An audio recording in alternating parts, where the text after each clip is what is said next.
All right. You're the charismatic leader. No, I'm not. No, I'm not. No, I'm not. All right. 2. Hello. Welcome back to the Veritas Road. Murph, Nate. We've been gone for a little bit. How we doing, guys? Doing well. It's been, what, a year since the last one? Something like that. Yeah, lots of life has happened. You got like a photographic memory, Murph. How long's it been? It's been approximately a year and a half. Oh, wow. That's longer than I realized. Yeah, I think you've done some stuff since then. Yes, I have a child now. His name's Boone. Lots of things. So that's probably all we need to say about that for now. I mean, yeah. Just the fact that you're a father now. That's crazy. That's right. Tell us about early fatherhood. I mean, I'm kind of interested. Okay, I was not prepared for this, but it's great. It's very rewarding, and there's a great sense of pride in being a father. That's fair. And a good sense of purpose in life. Well, you always also feel like, lots of pressure. Yeah. Like what do you want me to say? I don't want you to say anything. I was gonna ask. Yeah. you always hear like those stories about how like parents are all like, well, I saw the child, and my life changed. And I always wondered if those were BS because like they sound a little romantic. Oh, it's been confirmed by everyone I've talked to. It's very, very true. There's so much responsibility now. I'm responsible for another person, his like mental and physical and emotional well-being. So, yes, your life changes. That's pretty cool, dude. I'm excited for it. Can you notice traits yet that might have been? No, not really. I guess it's early. Yeah, he's only 2 months old, but my mom Oh, 2 months. Okay. My mom tells me that he's like a similar baby to how I was, but and that he doesn't cry very much. Makes sense. He does seem to like watch stuff really closely too, and you're a watcher. You've met him. It sounds a little creepy, but you're a watcher. Yeah, I used to just sit and watch all my friends and not move around at all until I was like 18 months. Really?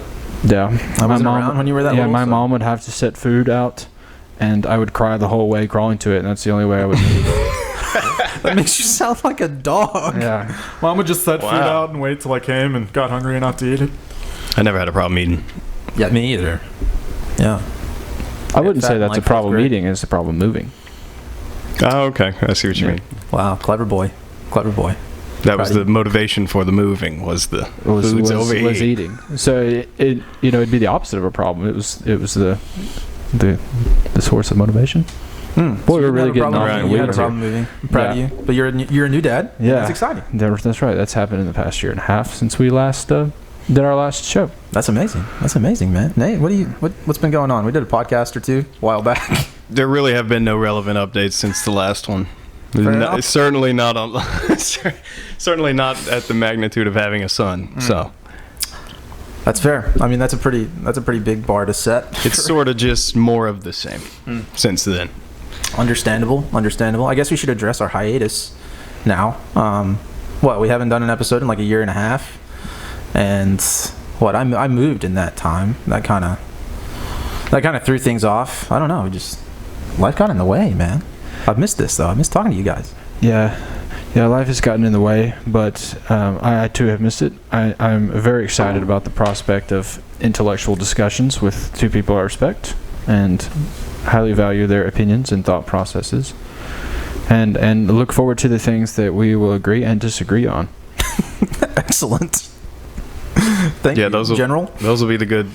Hopefully we have a few of those, and I know we will. I mean, I'm sure we will. I mean, so I get the big thing we were talking about recently, and probably what we'll talk about for most of tonight, I imagine, was the Jordan Peterson and Sam Harris debates that happened a while back. And I know one thing that we've all discussed at one point or another is the question of like, how do you even define truth, right? Because like, especially over the past, decade, a lot of the like new wave of people coming in like on social media or whatever seem to look at truth as this like fluid thing, and you like a personal truth. Yeah, like go live your truth or whatever, and there's the idea of truth seems to have shifted, at least from the time like I was a little kid and my parents would talk about like what is true and what's not, or what you would hear like at church or at school about what's true or what's not. That whole idea seems to have shifted, at least in like mainstream media and in culture, to something very different than what it was when we were younger. I mean, would y'all agree with that?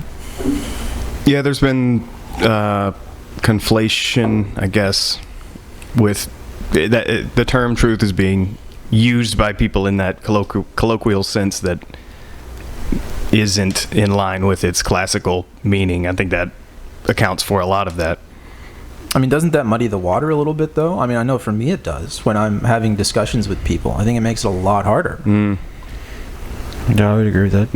Yeah, it would, and that would be a problem. You'd have to cut through those weeds to get to. If you really wanted to talk about it in a philosophical sense with someone, then you would, that would, like you said, muddy the water. Right.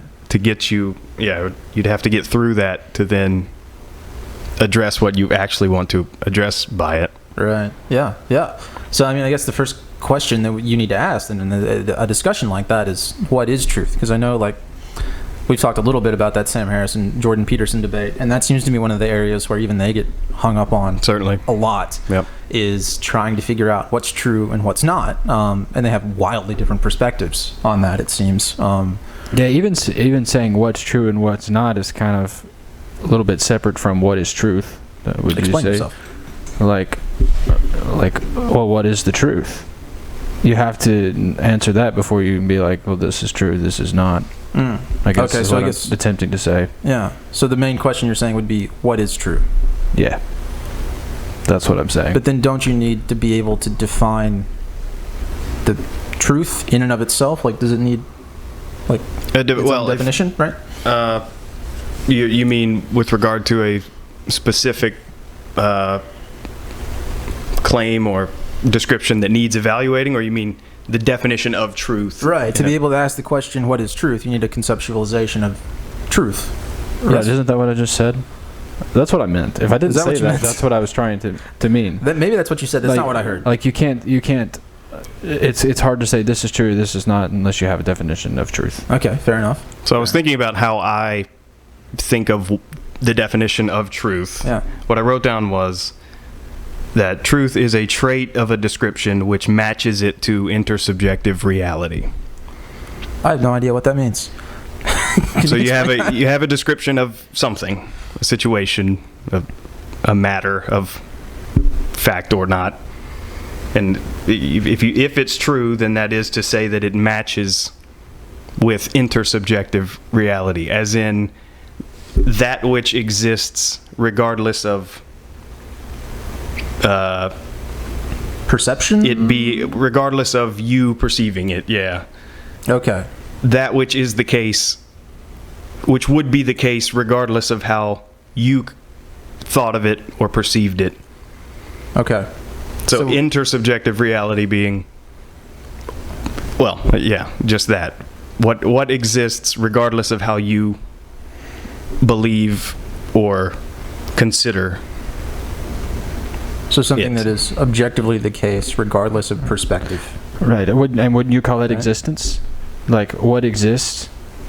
Would that not be the truth? Like, yeah, the problem with that, and I think also the problem with my definition is the murkiness over subjective reality.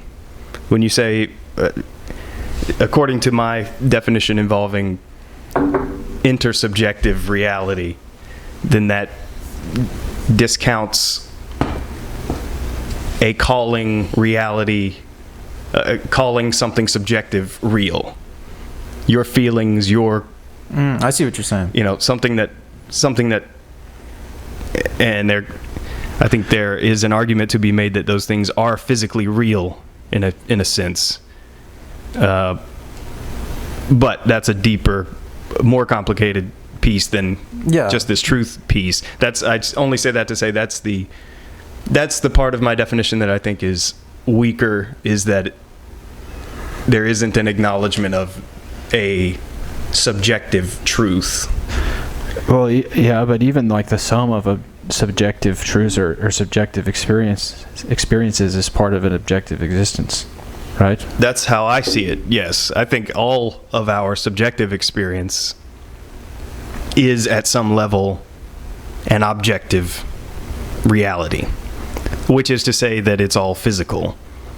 Even the things we call subjective can be described in physical terms, whether or not we're able to do that at this point, that has to do with like limits on us understanding how the brain works.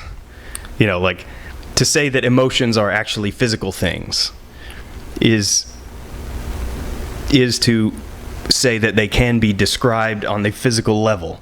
Neurons, neurotransmitters. Okay.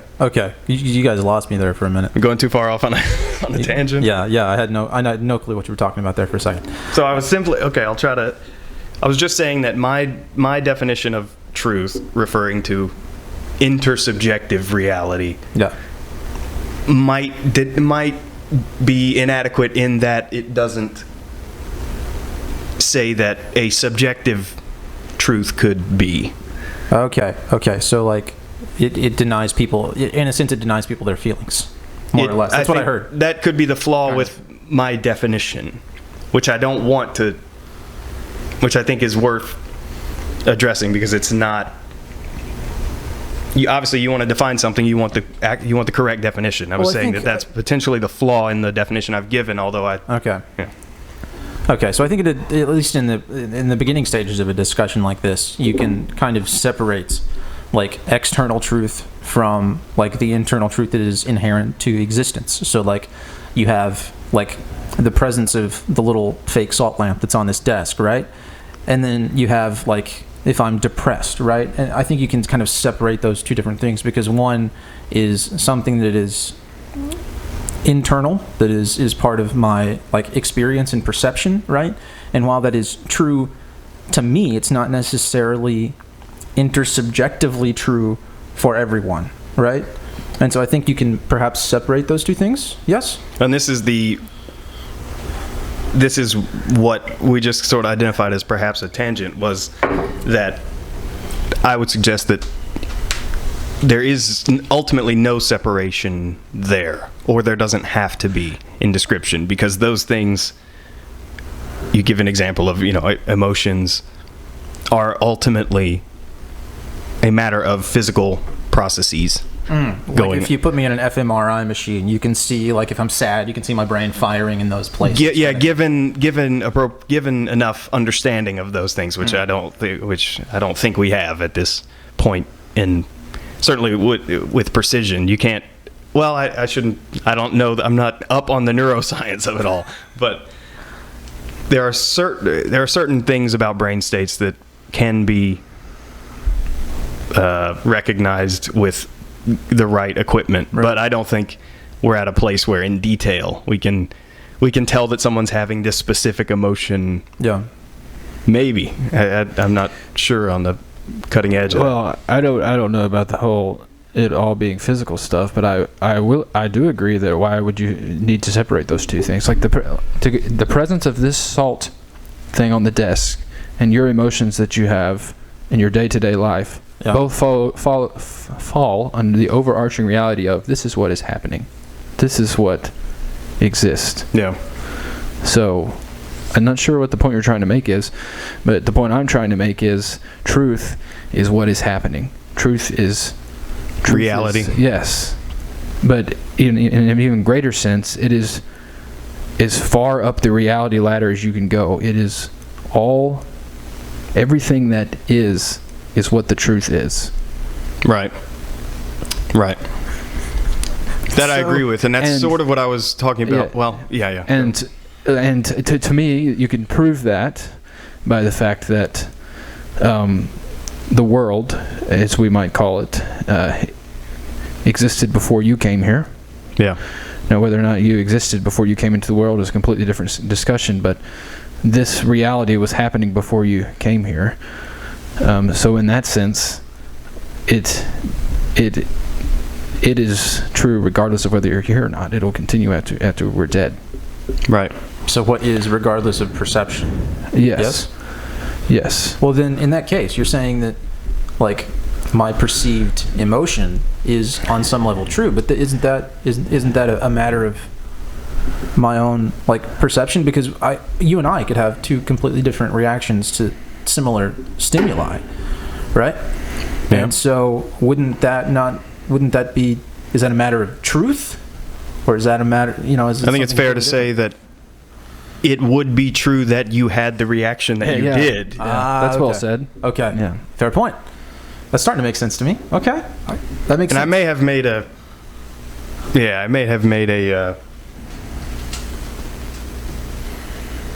distinction there, which was unnecessary. It all stemmed from my slight uncertainty with my description of the intersubjective reality being something a description matching reality regardless of, like you said, it was around before us, it will be around after us. It would be the case whether or not you experienced it or not. Yeah, and I'm not saying that is the truth, but what I am saying is that this current existence transcends our, like, it doesn't matter if we're here or not. This existence will exist. That's okay. I guess that's my point. Yeah. Okay. And I think that's what we're trying to tap into when we pursue truth. Right. Is separating hypotheses that you have from the reality underneath. So that's what we're trying to chase. That's the Veritas road. Is we're trying to find out what it is. We're trying to align our understanding with what we just said, with what is objectively. Well, then, so what's the best method to figure that out? Because, like, I don't know what you guys have experienced in the past couple of years, but, like, in my own experience, because, like, I pay a lot of attention, obviously, to, like, nutrition and health, the health and wellness world, and, especially since, like, freaking 2020, like, there's been a whole mess of shit going on, and people arguing with one another, and a whole bunch of stuff with, like, all the corona stuff, and even, like, apart from that, like, in the nutrition and wellness world, there are always people like vegans arguing with carnivores and all that craziness. And the mantra that you hear over and over again is, well, it's science. And it can't all be science, okay? If some of it's obviously wrong and some of it's obviously right. So if it's all science, then either it's bad science or people, like, what's going on here? Because whenever these discussions get cut with politics or it's just business largely, well, you get things polluting what you would like to think is the pure scientific process. Examples would be companies, paying certain labs to reach certain results, and then they do, and then that is referred to as the science. Right. And then then that introduces a distinction between the idealistic framing of science and its principles versus that's just the science when people refer to it, and so whenever you cut it with politics and corruption, then you're no longer talking about the scientific principles in their pure state. So maybe we should talk about a little bit what that is, like the scientific method, like, right? Well, I mean, the like observation. Everybody learns that as a kid, right? Like, isn't it 5 steps? 5? So something like that. Yeah. It's just observation and experimentation, like, and you need to be able to demonstrate, whatever you're saying. Well, yeah. And other people need to repeat it. I'm butchering that, but you're on. And then which also covers the process from which something becomes a hypothesis to a theory. Right. And the idea is you come up with these hypotheses, and then you experiment, and you don't try to make the hypothesis fit the experiment. You'd be like, oh, well, then this hypothesis is try to incorrect. disprove the hypothesis. Yeah. And then the more that a hypothesis gets, the more that it's the more attempts that fail to discredit it slowly adds credibility to it until it gets so credible that we call it a theory or perhaps even a law. And the distinctions there are perhaps not worth splitting. That might be splitting hairs to get into those distinctions. Well, okay, so two things there. One of the biggest problems that at least I've seen in like the world of science, I say that in quotations, is the fact that very few studies are repeated these days. I don't know if you guys have ever like looked into that, but that is exceptionally rare. People don't go around replicating studies. I know, especially in the world of nutrition, it doesn't happen very often. A lot of either companies or organizations will put out a study, to either prove a point, or even because they're just trying to do good work, right? They have a product that they want to be approved by the FDA. Right, Whatever. yeah. Or, I mean, even good people who just want to do some research, those studies rarely ever get replicated. Yeah, that's... Well, not to go interject. ahead. Well, that's kind of what I was referring to with when politics get involved, you go, what's the result we want to have? Yeah, right. Let's have it. Now that we have it, bingo. All right, quit looking at it. Yeah. We got what we wanted. Well, yeah, and that's another big problem is as either studies fail to be discredited over time or just an idea takes hold of the political or scientific climate, which, I mean, the scientific climate in and of itself is highly political. If something comes up that challenges that, right, people just want to ignore it because it challenges the body of work or the consensus that's already out there. Like I watched a health and wellness documentary the other day, and the guy it was a game changer. It's on Netflix. Go check it out. It's a vegan documentary. I think it's terrible, but that's my own opinion. Well, A what documentary? It's called Game Changers. so you're recommending a terrible Did you say documentary. I just think vegan it's documentary? interesting. Yeah, it's a Okay. documentary about like a vegan diet, and it's a really well put together film, and I think they say some true things in there. But I think they also make some misleading claims. Anyway, that's not important. I forgot my point. No, Well, I it's got lost relevance. along the way. It's relevance Don't to. panic. It's well, you brought that up with regard to examples of science being politicized or the process being. Yeah. So in the video, there was a debate. The guy who put together the video did a debate. I think it was on Rogan with a guy named Chris Kresser. But in that video and a lot of other videos and debates that I've watched, one of the things that you hear people say all the time about nutrition science in particular, just because that's what I'm interested in to pay attention to, is this is the scientific consensus, as if that holds some kind of legitimate weight. A group of people in a large organization has agreed that this is correct, so it must be correct. Yeah, and to me, the farther and farther that you spread out from an individual, the harder and harder it is to follow the scientific method. Like, this isn't... Now, y'all might disagree with this, but isn't the entire point is you doing this? Not necessarily, like, no. It can be. Now, yes, there's a level of trust that has to be in place. But I would say that level of trust is critical, because a lot of this stuff that's being called science and that is happening, like, individually, we have absolutely no way to verify, whether that be because of massive lack of funding and they just have equipment that we or lack can't of time. use. We can't. That was even you read my mind. Even We the don't things have we enough already believe, we don't have the time to to follow the replicate steps. what's been done. So Right. there's massive amounts of trust, and I'm not saying that's good or bad. I'm just saying it could be an inherent flaw in what you might call the scientific consensus. And this varies over field as well.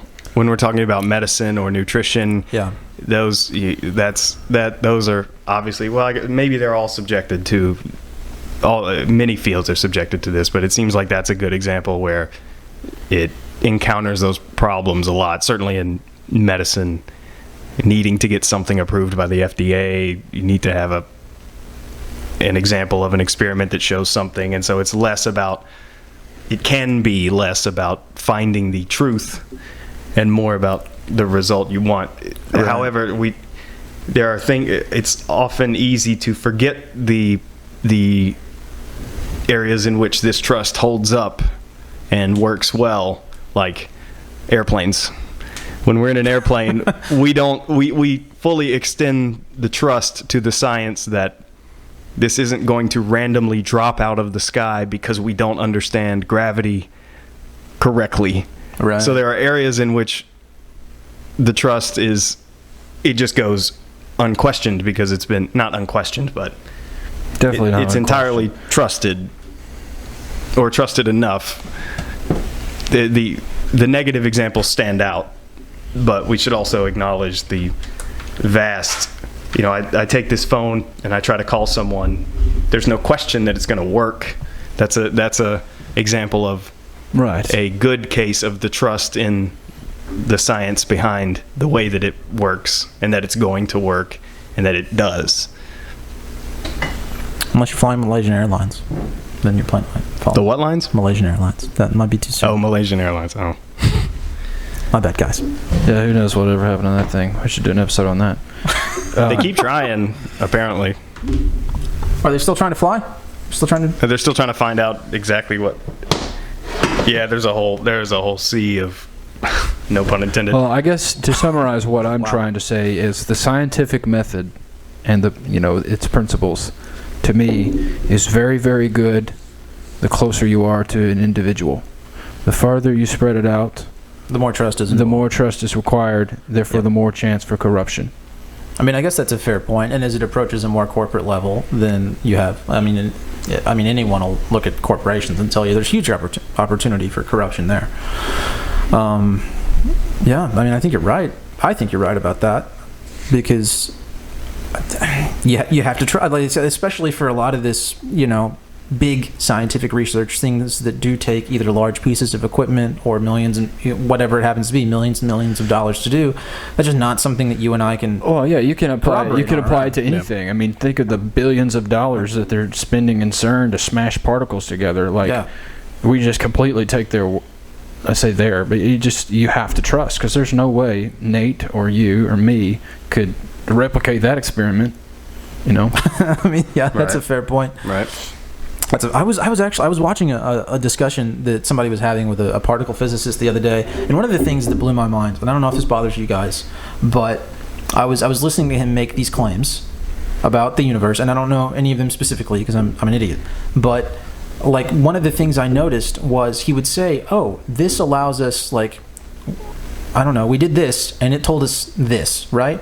But he never discussed the actual mechanism by which they were able to discern something. Maybe that's too vague, but that kind of bothered me. Well, he wasn't able to say, obviously they don't physically look at these things, but they're looking at readouts of what's going on data inside this computer looking at data. But he never actually discussed, and I mean, maybe it would just be over my head, but maybe he never actually discussed the particulars of why they were able to tell that this element exists. You're just we smashed some stuff together and this is what happened. Well, yeah, maybe that's not evidence. Well, it could be the case, like you alluded to, that in order to explain it on that level, it would have to come with a physics lesson, the knowledge of particle physics, or deeper in the way in the way that isn't suited for his interview or whatever. And to me, whether or not this particular man that you're describing, whether he would describe it or not, is still removed from us.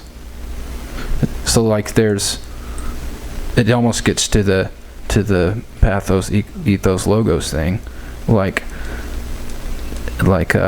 They're still you're just trusting him. You're not doing it. Right. But that shouldn't. To what extent are you suggesting that's a hang-up in the process? So I'm saying, I guess what I'm saying is, maybe this is arrogant, but the most sure way to know something is to experience yourself. If you wanted to, if you had those, yes, if you wanted to eliminate, if you weren't willing to trust, then I agree with that would be what you'd have to do. Right.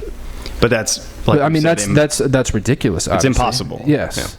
Yeah. Because in most things, yeah. But could we agree that would be, if possible, that would be the best way to turn? Well, I mean, yeah, that's for sure. Yeah, that would eliminate this. That's highly impractical. Yeah. So, but what I'm saying is that's the highest tier. Okay. Yeah. Highest tier of what? Of discernment. Okay. Wasn't this whole point? That would be the perfect. Just making sure that you're clear. That's all. That would be the perfect. This is how we know stuff is true, and like reason. Saying is believing. Like personal experience and reason is better than trusting someone else. Okay. And in order to have less of that, you have to become educated in what is a good. You have to become educated in the correct process of experimentation and the scientific method. You have to have some of that yourself if you wanted to verify, if you wanted to at least be able to extend that trust, that you could read these experiments and see. And this is what scientists do with each other's papers or claims or whatever. Review, Which part of this process didn't stick to the principles? Which part of this introduces a potential flaw? If you wanted to verify it yourself, you wouldn't necessarily have to run the experiment yourself, but you would want to be able to evaluate the report of the experiment, which again is something that isn't practical for most of us most of the time. So I guess my point is that there's a whole lot of trust in the world, and I'm not saying whether that's good or bad, but that's a massive source of what we understand to be true is trust in what other people have done. Yeah. Would everyone agree with that? Yeah, certainly. Yeah. Going back to the airplane example, I haven't run those experiments. Have you looked at any papers that the Wright brothers wrote about their So it flights? could be said that a large portion of our understanding of the truth is trust in the experiences of others, or lack thereof. Mhm. Trust or the lack thereof in the experiences. The experiments, yeah. I mean, I think that's definitely true, and that we all get in cars every day, or turn on the lights Sure. every day, or Right. all of these things, or take drugs. I mean, a lot of people are on a ton of drugs that have been, through maybe one large-scale clinical trial, right? And as much as we talk about the potential departures from, the ideal scientific method, it's only fair to also acknowledge all of the definite effectiveness of so much of the results, all of modern medicine that does save lives and does do save lives. I mean, that's cure injury. And I would also like to, and maybe y'all won't agree with this, differentiate between the trust that the outcome of something will do what it does and the mechanisms thereof. Okay. Like, do you want to parse that out? yeah, I guess to try to explain the airplane, like trusting. I mean, like that a result of an experiment is generalizable. No, I think I know what you're saying here, Murph. I can trusting that the airplane is going to fly is different than knowing why. Yes. Right? I mean, okay.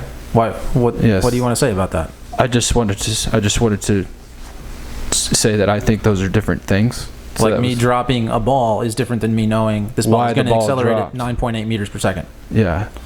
Right. Squared. For all you physics students out there. Yeah. Make sure you throw in the squared. It's important. I could have. Never mind. Well, that was no. You share. You have a square super thought? units always confuses me. It's very confusing. But don't worry about it. Maybe somebody can set it straight. Comment on the YouTube video if you can. All three people who watch this. Yeah, talking about, I'm sure we'll get on to intuitions, but that's a good example of where many people's intuitions, the most of us, where intuitions have a hard time of working is in exponential processes. Like, what do you mean? well, he's alluding to the idea of square units being Confusing. Confusing, yeah. I think. That's why so many people get wrapped up in, loans of some sort, which have compounding interest, which is an exponential process, and so their intuitions don't.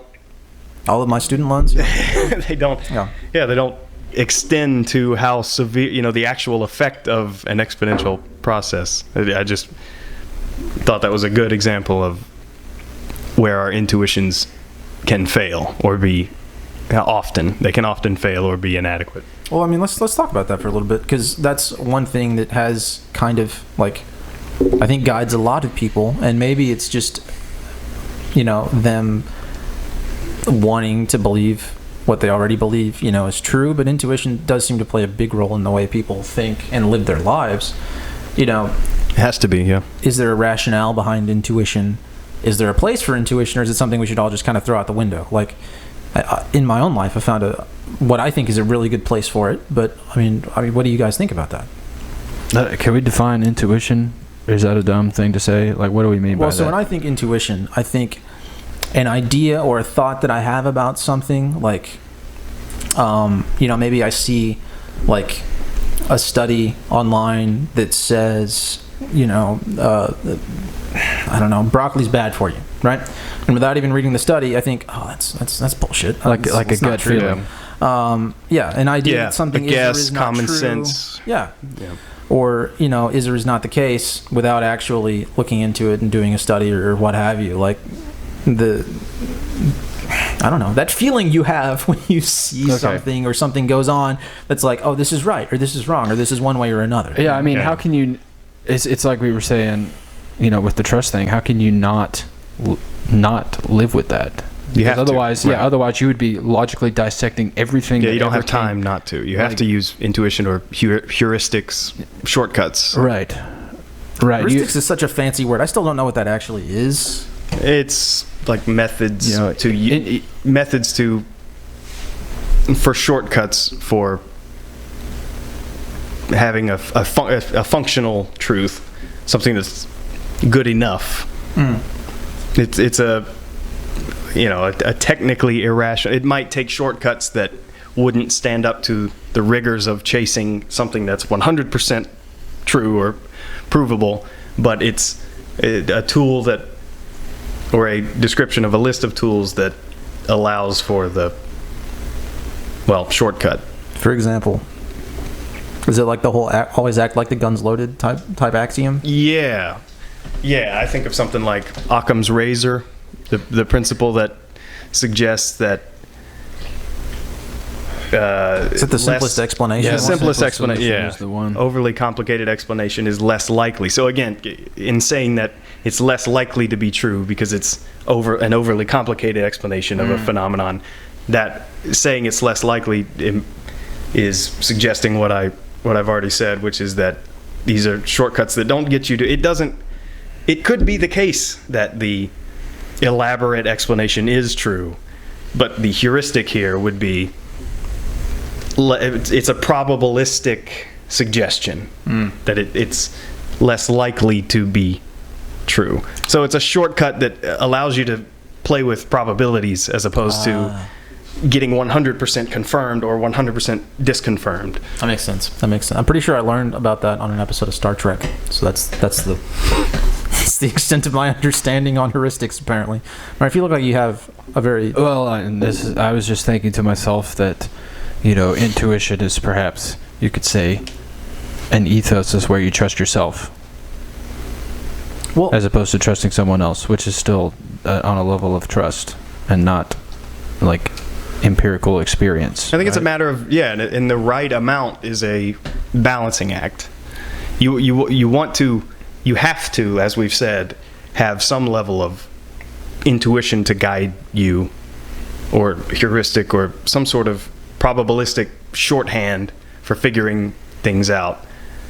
But to rely on it totally disconnects you.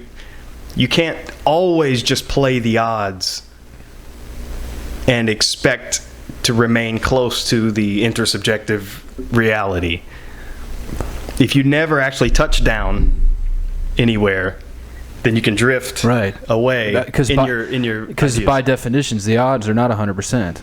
So if you're always following something that it's most likely going to be true, you might miss some crucial things. Yeah, that you will. The more and more that you keep going, it's just so it has to be the balancing act. You have to have certain points where you touch down, certain points where it's.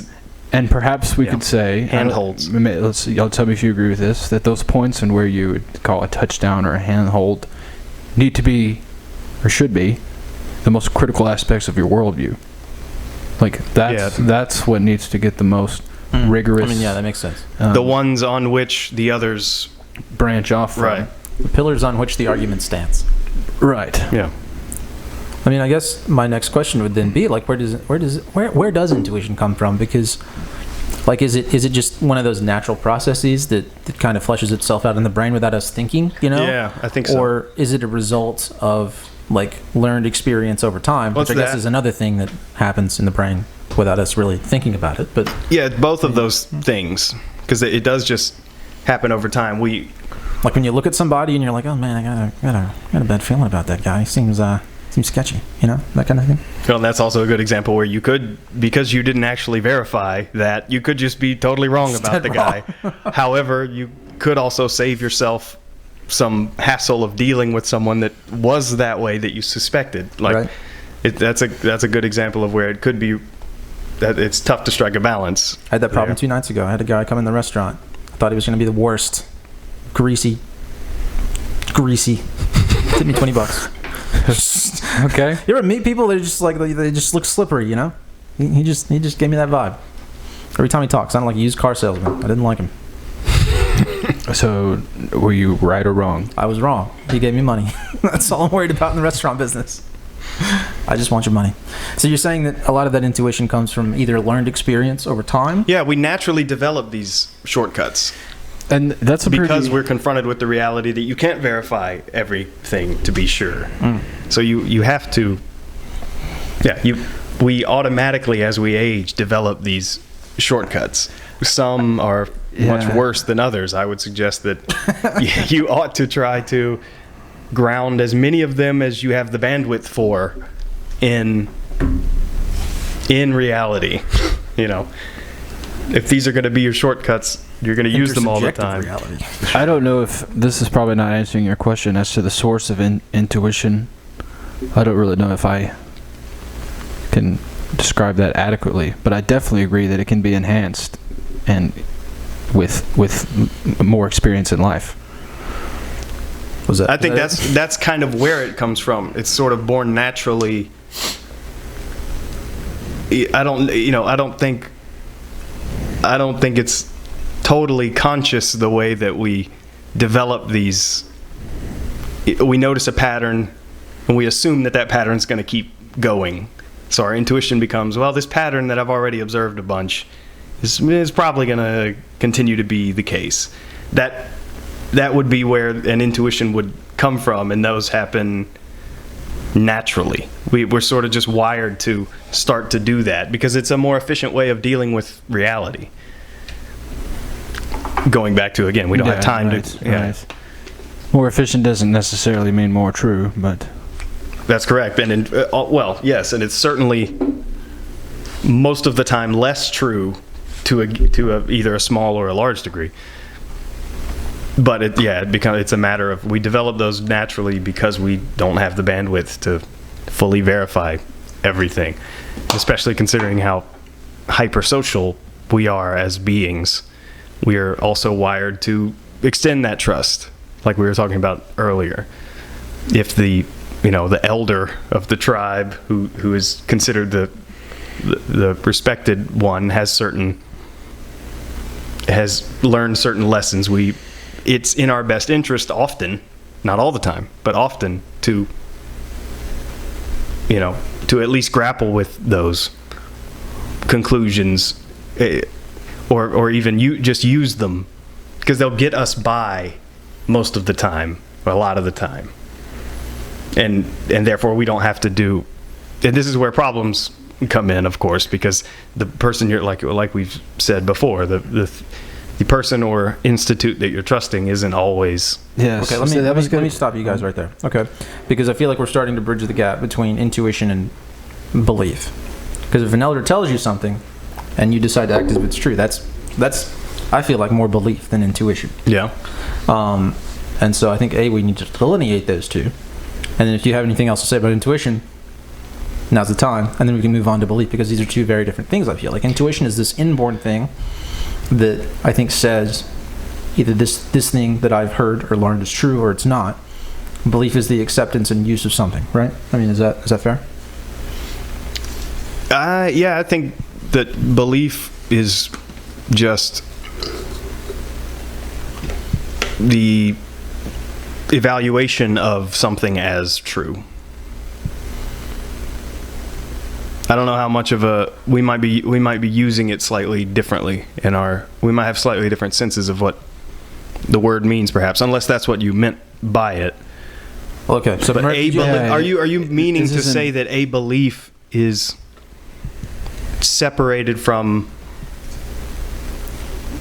I think I need to hear you say what you said I need again. to define Are you? belief better. Are we saying how is belief and knowledge different? Okay, Is that before? Is there anything else we need to talk about as far as intuition's concerned? Well, I mean, Before we move on, I think we've pretty much fleshed out where we stand on that. So- We can- so moving on to the idea of belief, like at least for my part, and you guys tell me what you think. Obviously, I grew up incredibly Christian. So the first definition I reach for belief is the substance of things hoped for, the evidence of things not seen. I'm not sure where that's in the Bible. That's Hebrews 11 verse 1, and it's talking about faith.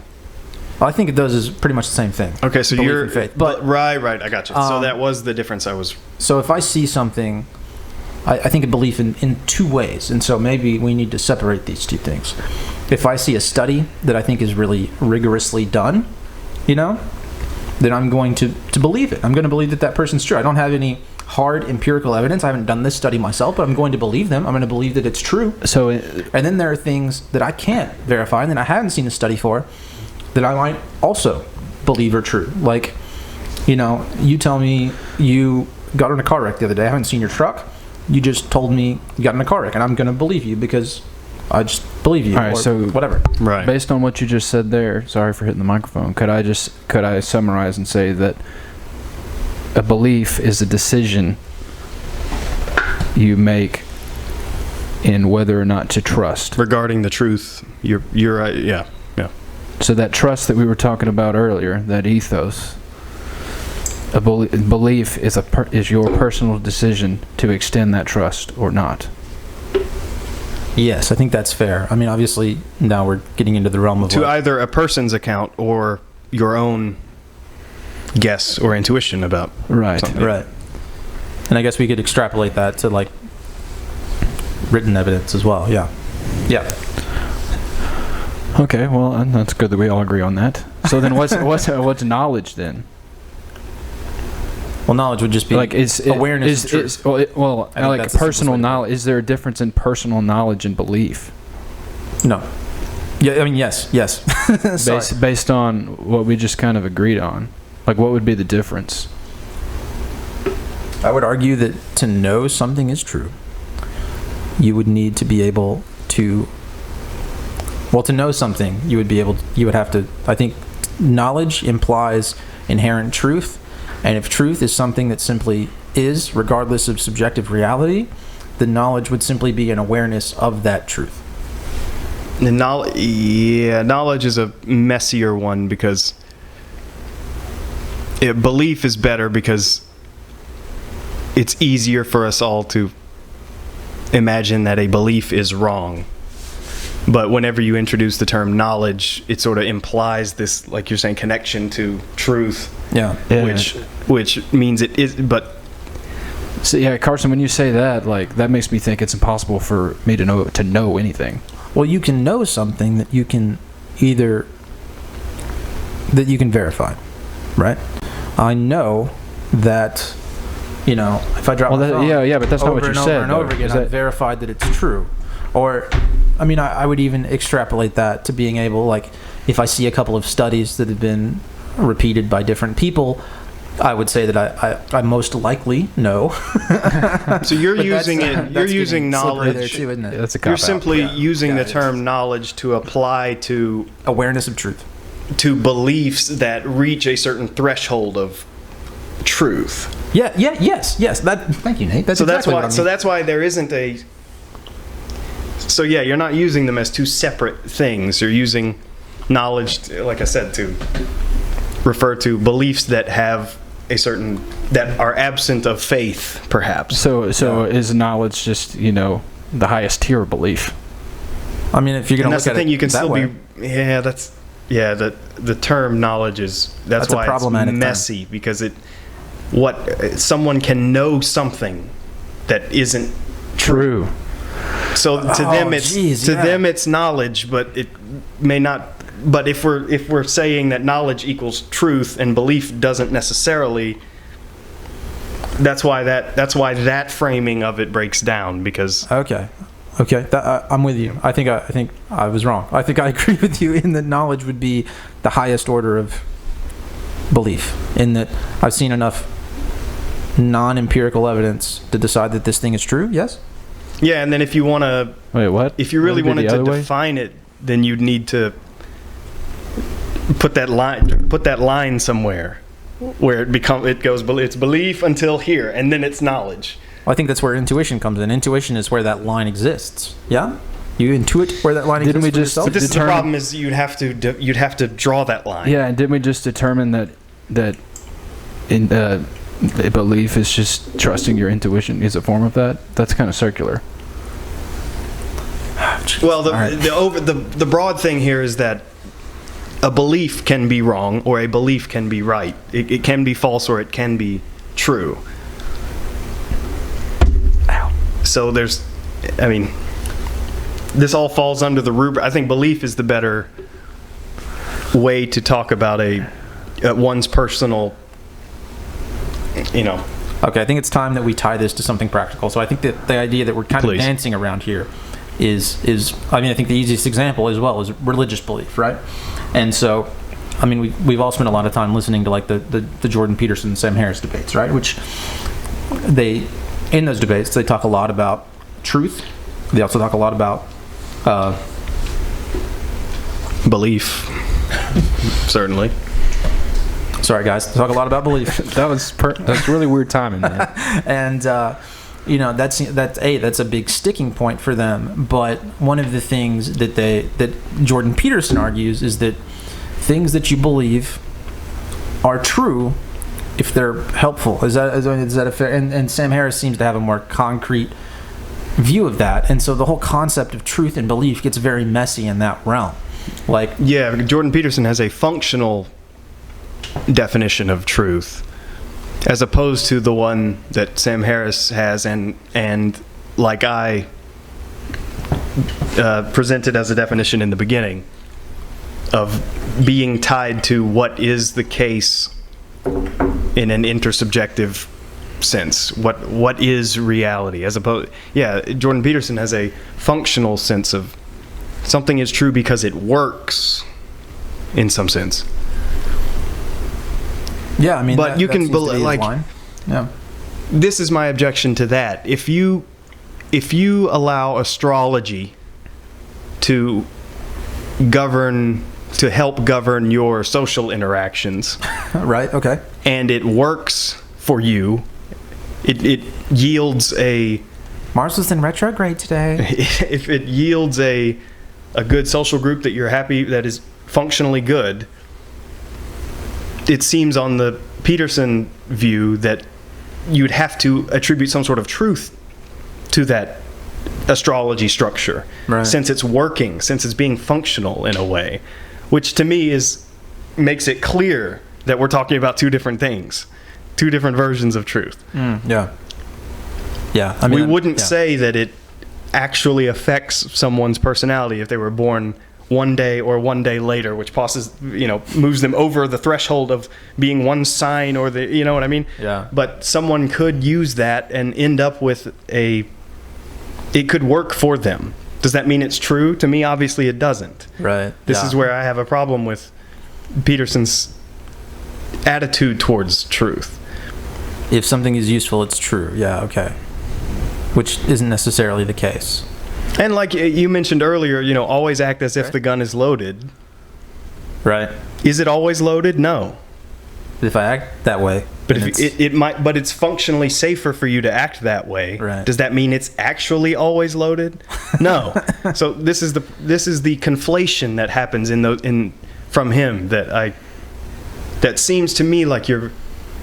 And the reason it gets to me is because I do care so much about truth that seems like a perversion of what to me is a very high concept that ought to be respected. Yeah. And it seems to me you're perverting that when you it's a perversion of it. It's changing its function. I think this is in a way that's just confusing ultimately. right. I mean, I think that's where, at least on my part, I have to think about what the man does for a living, and that he's what is he, a clinical psychologist, right? And so in a scenario like that, that was one of my 4,000 majors in college. I was a psychology major for like 2.5 years, and I was actually in counseling for the better part of that time because I was super screwed up. But during that time, I realized that sometimes behaving as if certain things are true is very useful, right? No doubt. And in that realm, whether something is empirically true or not, like whether something is I forget the phrase you use now, Nate, intersubjectively true, doesn't necessarily matter for me specifically as an individual if it's a useful thing for me to consider as truth from time to time. And that's where I struggle a little bit. The only issue there is still calling it true. Right. That's the only issue. If you adopt that framework, that's fine. But then to say therefore because it works, it answers to the name true. To me, is the logical problem in that. I guess in the world of psychology, I think the problem that you run into there is people have to believe in order for you're recognizing it that it's not true undermines the behavior pattern that you're trying to bring about. Yeah. And so in a case like that, well, like Jordan Peterson obviously talks a lot about religion and religious belief, and for people who find those things useful, whether you believe in God or not, to really espouse to those principles, to really like truly behave according to those laws, whether they're good or bad, you have to believe that it's true in a lot of instances. Right. Otherwise, the behavior pattern isn't going to be right. ingrained. That's the only way it matters to you, is if you believe that it is the truth. Right. So I mean, I think we kind of agree on that, right? Yes. Yeah, but I totally agree with Nate that to say it's true because it works is completely different. I didn't say that well. Go ahead. But like it's an undermining of the very idea of truth. Something is true just because. Take the gun for an example. Like if you always act like that gun is loaded, you're never gonna shoot someone. But there's times when that gun's not loaded. So it's intellectually dishonest to say, oh, the gun is always loaded because I don't want to kill anybody. So it's always, but objectively, there's times when it's not. So you're lying to yourself. Regardless of how well something may or may not work for you, you're lying to yourself. And to me, and I think to Nate too, that intellectual dishonesty trumps personal experience. And it's an example of where. Now I'm trying. I don't want to speak for you, but no, you're hitting it. I think that's an example of where. That's a very good example of where.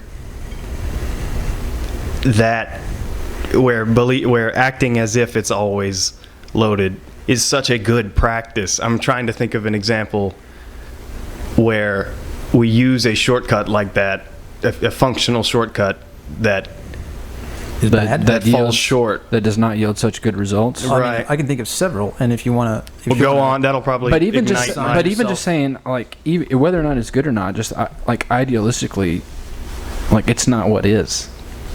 Yeah. Regardless of whether or not it's good, it isn't a factual, like, yeah. And to me, that's what in my life, that's what I'm searching for. Yeah, that's what I want to know. Right.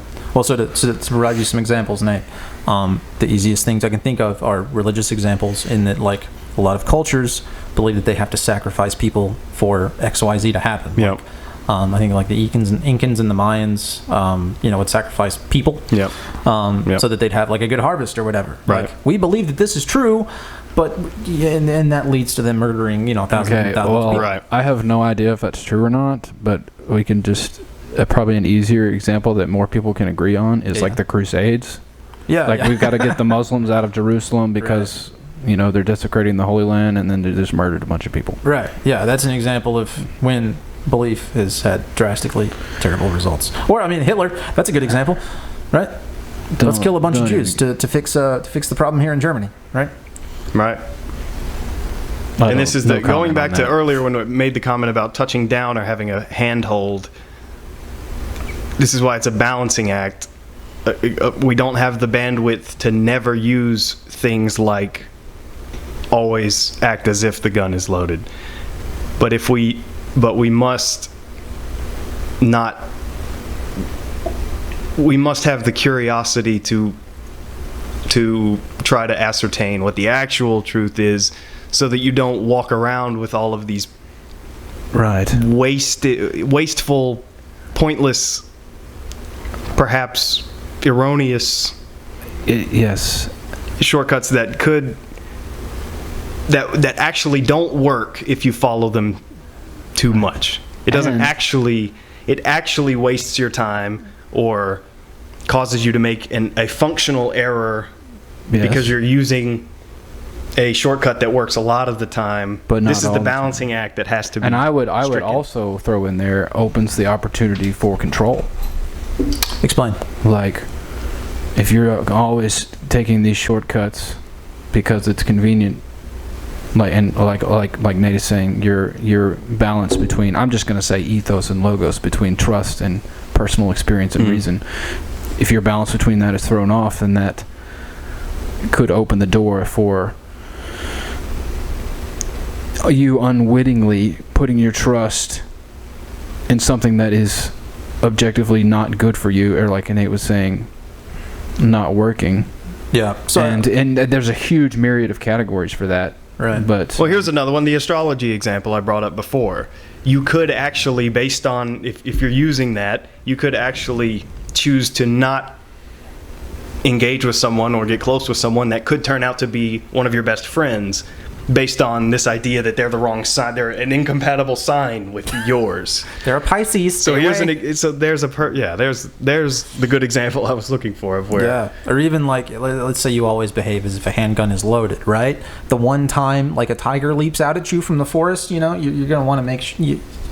Sure. Yeah. That's like a boy who cried wolf argument. I mean, it is to a degree. I think that's a kind of a ridiculous example, but it is a good one. Like, always behave as if the gun's loaded. Okay, fine. So it might not be. If you don't build, and if you don't build into your practice of evaluating which shortcuts you can use, if you don't build into that a verification checkpoint or a few of them, you can end up piling on a series of things that have no truth, and then what that does is remove you from being functionally effective, because ultimately we are the thing that it's trying to be functional over is you in this reality. Yes, you could literally disconnect yourself from reality, and that's I mean, it's a form that would be a form of groupthink, or like rigorous belief in dogma, insanity. Yeah. And I think that is something that's very easy for people to fall into, especially people who are intellectually lazy, and and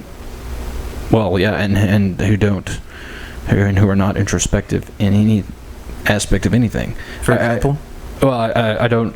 That's what I was kind of struggling for. Like we've kind of reached a general consensus that we need this balance. Here are the dangers. It's impossible to be completely logos, reason, experience, but here are the dangers if you constantly avoid it. Like, where do you nail it down? Where's the line?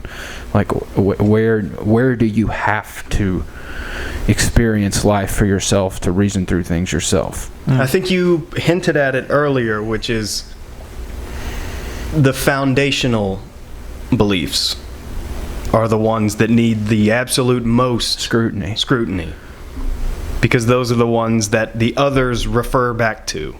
The others are contingent on these. And intuition, dare I say, even builds off of that. Like yeah, absolutely. It builds off of that. So those are the ones that, to some degree, I don't think it's totally that way, but mostly. Well, that's yeah, because intuition is a lot of like pattern recognition, and therefore assuming that pattern will continue. Well, I mean, this is where, for me at least, and I'm going to sound like a crazy woo-woo person, and Nate's going to roll his eyes, but this is where Just wait till you hear some of the stuff I have to say. I tend to look at intuition as something that is, to a large degree, that is developed over time, but also is an outgrowth of some kind of, whether you want to call it spiritual, interdimensional, whatever you want to call it, connection to something that isn't empirically perceivable in like immediate reality, right? Because at least on my part and for the part of other people, there have been moments where you've had, feelings about people or thoughts about something that wound up being true that weren't necessarily, at least like in my own thinking about things, discernible from the facts that I can lay my hands on. Now you can make an argument that that's an evolutionary development over time that I just don't quite appreciate, right? That my brain has developed some processes, over thousands and thousands of years that I'm just not aware going on that give me that idea or feeling. Or I mean, could it be that there is something that I can't lay my hands on that I'm experiencing and interacted with, and that's I think where like people like Nate and I would differ in our thinking about things like that, because I do attribute it to something in some cases that's not tangible. Well, to kind of keep with the point that we're having here, regardless of what you actually think about that, like the introspection and the critical like examining of that belief is massively important. Mm-hmm. That's along the lines of what I was going to say. If those are, if those types of beliefs, intuitions are foundational, which is to say that many other of your intuitions and beliefs refer back to them or are built on top of them. You don't want to build your house on sand. Fair enough. Good biblical example there. Yes, Matthew chapter 7. But how true is that? Seriously, how true is that though? Like, and a good way to tell, a good way to tell is, well, this is thus thinketh Robert, not thus is the truth.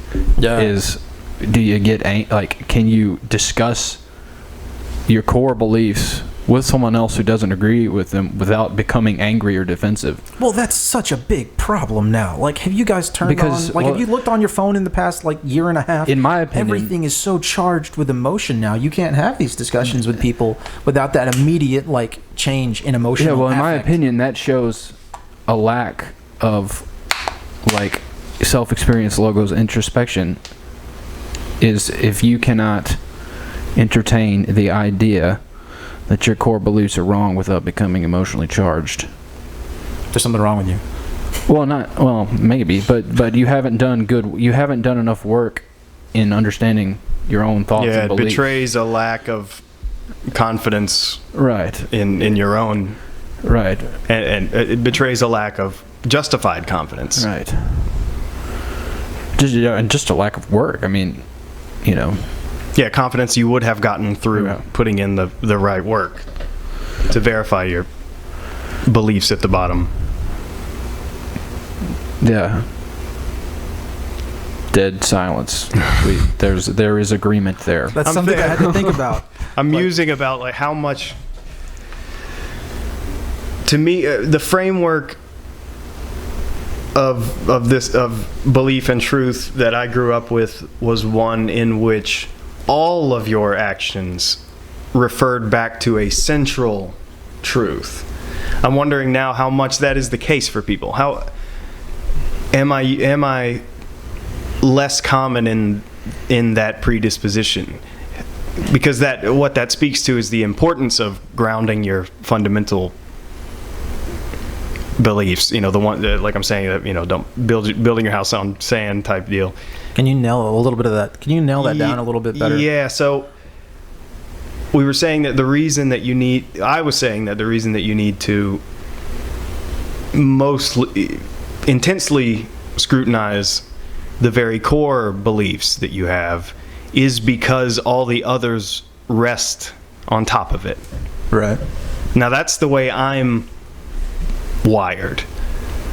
But I'm just wondering now how common that is. If most people are that way or not. Can most people have beliefs, intuitions that don't refer back to some core first principle of things? And to that extent, if that is the case, then is it less important for them to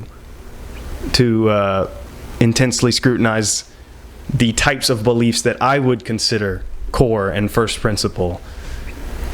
I wonder if I guess I'm thinking that perhaps there's the importance of scrutinizing your first principles scales with how much your beliefs and actions refer back to them. If to get a little more explicit, if you were very religious and you were set out to live your entire life with respect to the religious truth that you believed, then it would be very important to have that seed be, scrutinized, evaluated to the best you can. If you weren't, if that's not the way your belief structure was set up, maybe it matters less to certain people if the way they interact with people, the way they live their lives isn't contingent on a religious belief.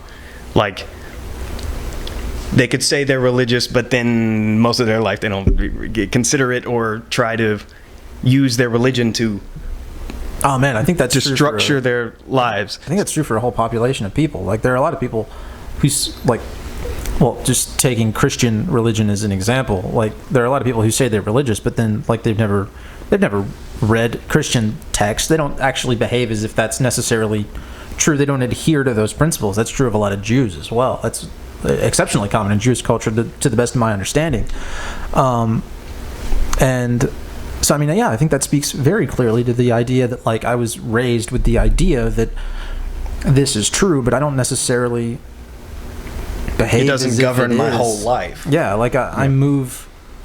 Yeah, exactly. It's like something that it's a space that this hypothetical person, I guess isn't hypothetical actually. Well, according to these musings, it's not. It's a space that they occupy when they worry about death, or in its various forms, whether that be their own or their, loved ones, or they wonder about purpose. When they spend a little time in that room of their mind, that thing works for them, and then they can just go back to being themselves regardless of that, as opposed to the structure I was brought up in, which is what goes on in that room, everything else comes back to that, ought to come back to that. Your whole behavior, all your decisions, they ought to refer to that one thing. Yeah. So it's a long-winded, I guess, way of suggesting that it matters more to crucially evaluating the beliefs that I consider are fundamental, like your metaphysical framework, right, is simply less important to many people than it is to me. I think that's true. Like, I mean, especially down here in, like, the southeast, you see most people would claim to be religious in some way, shape, or form. The amount of people who actually spend time, like, either behaving as if that's true or, like, sitting down and dwelling on it, I think is minuscule. When they're at work and they have a decision to make, are they really thinking, would God like this? Yeah, right. I mean, that's true for me. Like, how often during my day when I'm, working my BS 9-to-5 desk job, am I thinking about religious text? But rarely. Sure. And so, like, while it's something I hold to be true and I approach subjects to which I think it applies, but then there's a whole myriad of things where I don't know if it's like that the concept or behavior pattern has been just so deeply ingrained in me that I just do it without even thinking, or if it's the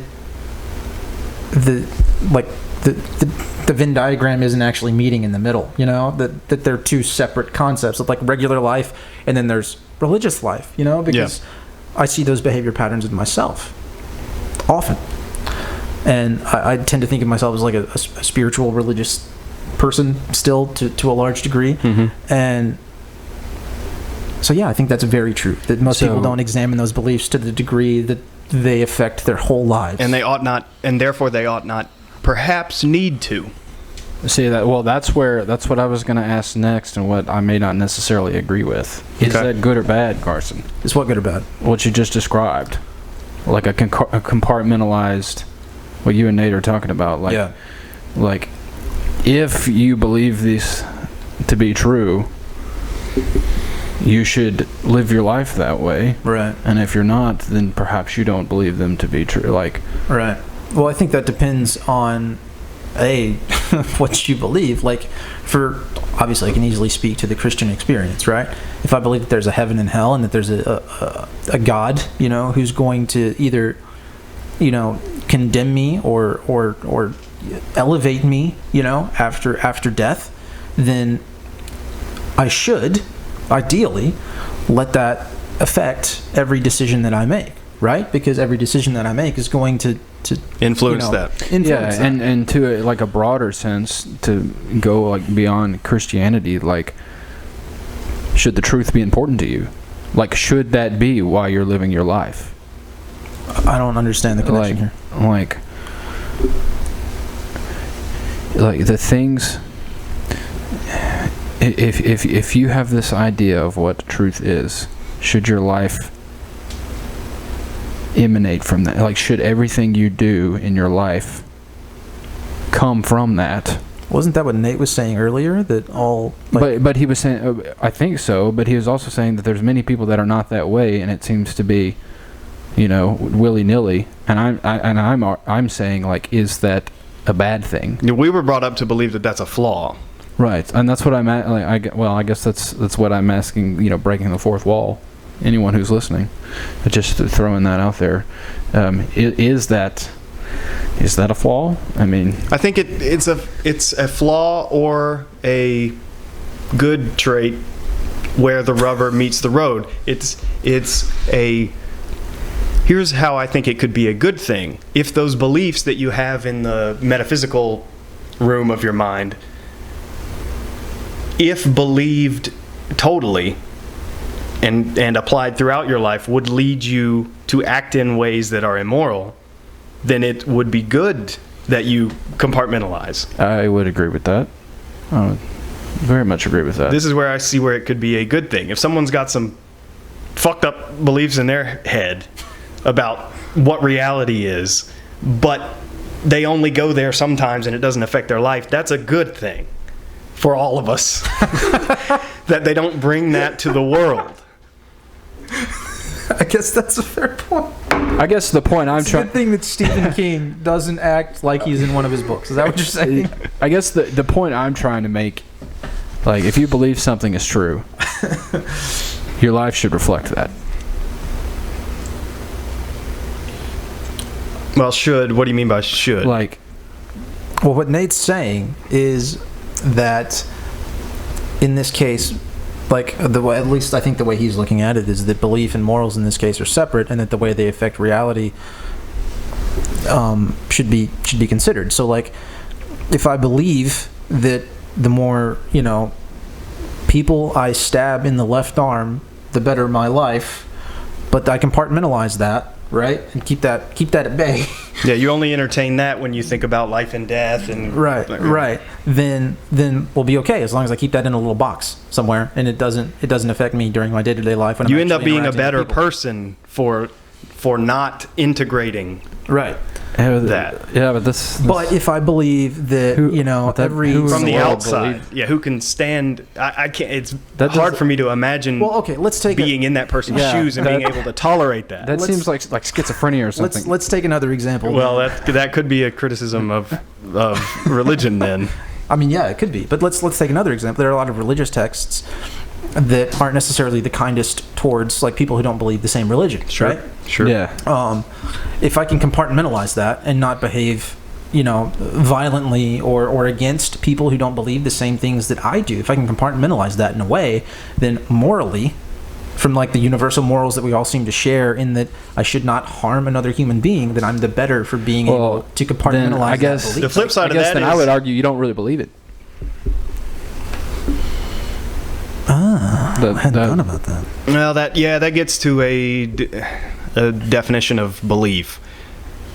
Like Peterson likes to say that you believe something based on how you act. He said that I think, according to his logic, Sam Harris believes in some sort of God because, to Peterson, he acts as if there is one, or that he does. And this definition of belief, I don't like. I like belief as a propositional thing. Your judgment on the truth of a claim or description, or We're separating belief and morality, I think. Like human morality, the idea that I shouldn't rob someone of their free will in any way, shape, or form, which is the way I tend to think of morality, is different than believing that there's a God or believing that the sky is purple. Like those are two completely separate things. That while it is, perhaps good for me to go give a homeless guy a meal,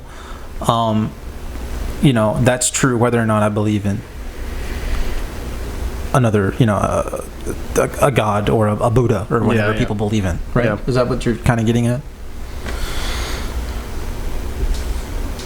And I guess part of the problem, so I gave an example of how it's a good thing for certain people to keep those things separate, keep their metaphysical beliefs and their behaviors separate, because the metaphysical beliefs might be flawed. However, the flip side of that coin is that the metaphysical beliefs might have a wisdom or a goodness that they could impart were you to integrate it with your behaviors and things that you wouldn't be doing if you didn't. If you left it in that compartment, you wouldn't do the bad things it suggests, but you may not also do the good things it suggests. And then it becomes what religion, I think, is for so many people, which is, like I was saying, a place you go that provides a comfort whenever you think about death or purpose. Just a place an answer for that while you're thinking about that. And then once you get off of that, it stays over there and you come back. So the goodness I was suggesting of that compartmentalization is that you avoid doing the bad prescriptions. But the badness is that you avoid doing the good prescriptions. If it's not integrated, if you're not acting entirely from those first principles. Yeah. Which you could argue that that's impossible anyway, but...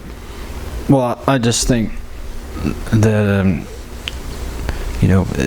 that begs or necessitates the importance of just the critical scrutiny of those beliefs in the first place.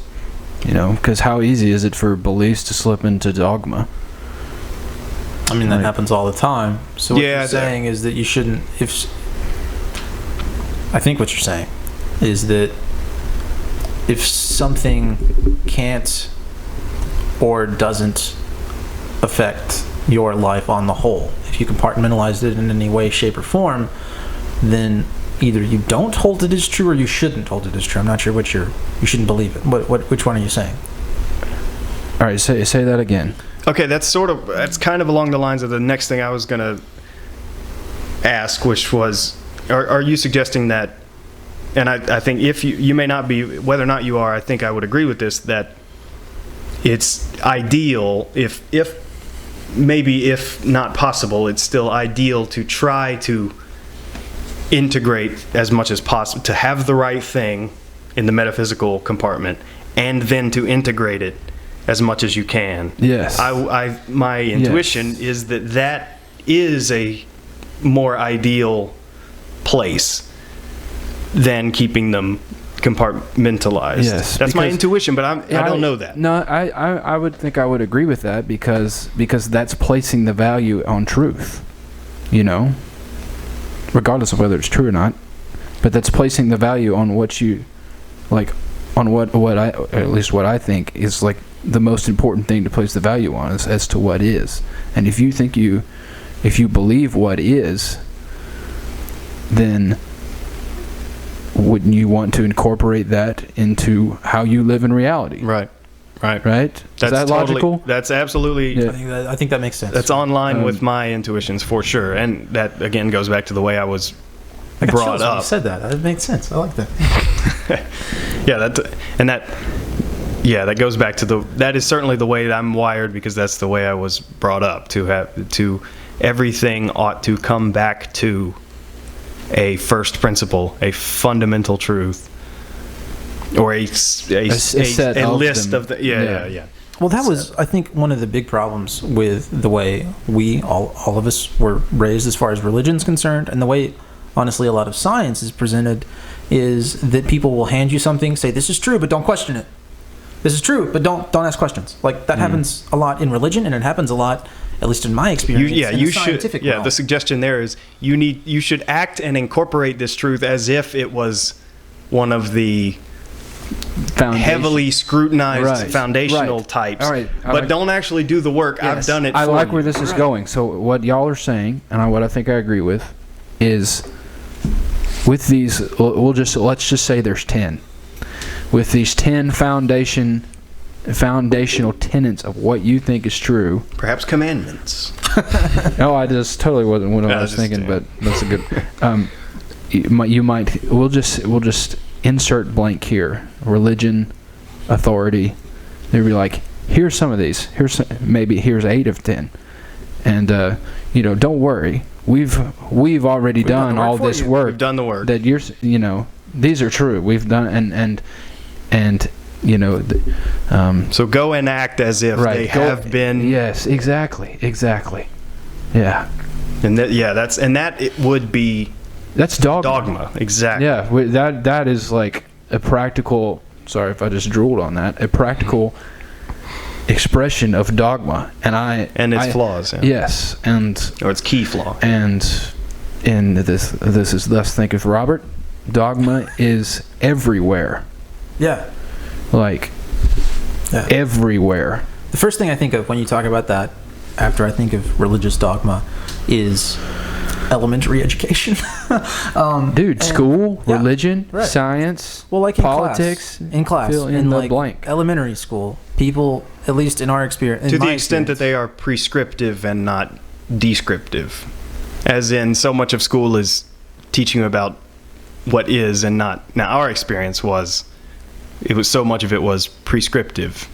This is what you should do, as opposed to this is what is. Just and maybe that's a pointless.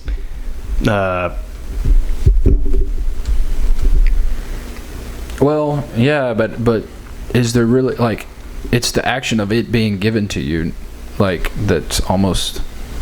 I guess is the main thing I'm focused. Regardless of this is what if it's given to you with the tag on that you ought to act totally as if it's true. Right.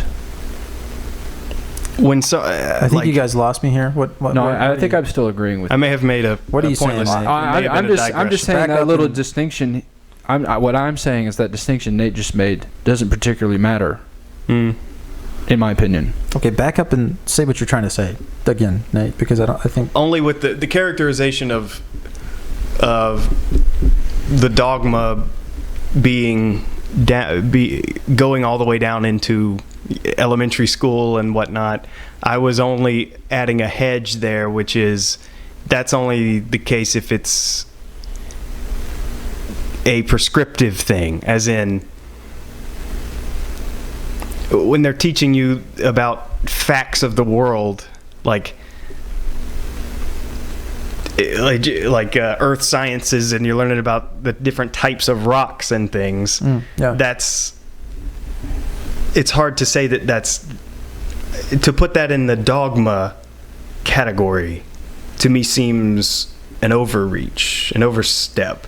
What is the dogma portion is more along the lines of the religious education we were given, where the truth is X, Y, and Z religiously, therefore act as if it's the move to integrate it from what is the fact into this is how you should behave. Okay, let me pause you. I had a slight hiccup over the description of dogma being the description of early education.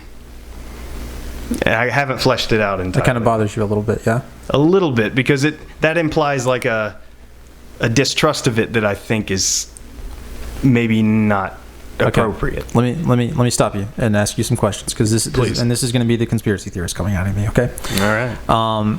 So in elementary school, and I think every school across the U.S., we are handed a set of facts that should, generally speaking, be scientifically verifiable, right? Facts about, earth science, facts about astronomy, facts about physical science, biology, all of this stuff. Math is kind of its own category because it's more like logical, but I think math is more easily verifiable personally, which is why I'm actually math is just a process. I mean, anybody. Yeah, it's a little more separate. Right. But yeah, keep going. We're handed a lot of these things, right?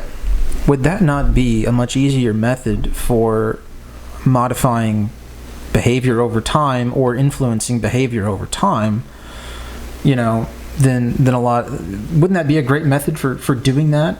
Right? For doing what exactly? One of the ways that a lot of people, my sister specifically, looks at a lot of educational patterns is that this this thing that we're doing in educating people isn't necessarily to produce minds that think, it's to produce good, productive citizens. And those are two very different things. Right, okay. And I think a lot of the things that are taught in schools, regardless of whether they're true or not, the target of most education isn't necessarily to produce thinking minds, but to produce productive worker bees, to produce productive citizens. All right. And there's very little work done at the early stages to prime a mind to verify what it's being told. Okay. You're 6 years old, you're in kindergarten, Miss whatever her name is, and maybe Mr. to some extent for the best, because you may not, at that age, you don't have the facilities to do that. The faculties, I mean, at the same time, why carry aren't on we? through college? Why that's aren't where we? there ought to be a transition. Why aren't we teaching these kids to question? Because I'm handing this very, you're the most malleable when you're a child. I'm handing this very malleable mind facts that, at least to this child, may or may not be true. I don't know. I think you're making a point that I am 100% on board with, which is instilling a couple of things. One, the comfort with the prospect of that you might be wrong about something. I think you're talking about teaching them how to think. Right. Well, we're not taught how to think. We're taught what to think, even from a very early age. Yeah. If you're making okay. So that's your. And I think in that regard, your defense of its description as dogma is that. Yeah. Right. In that it's not. We're not. Whether they're facts or not at that age isn't necessarily beneficial. It's in the thought process that's handed to us. We're taught, I'm going to tell you this. I'm an authority figure. It's true. Believe it.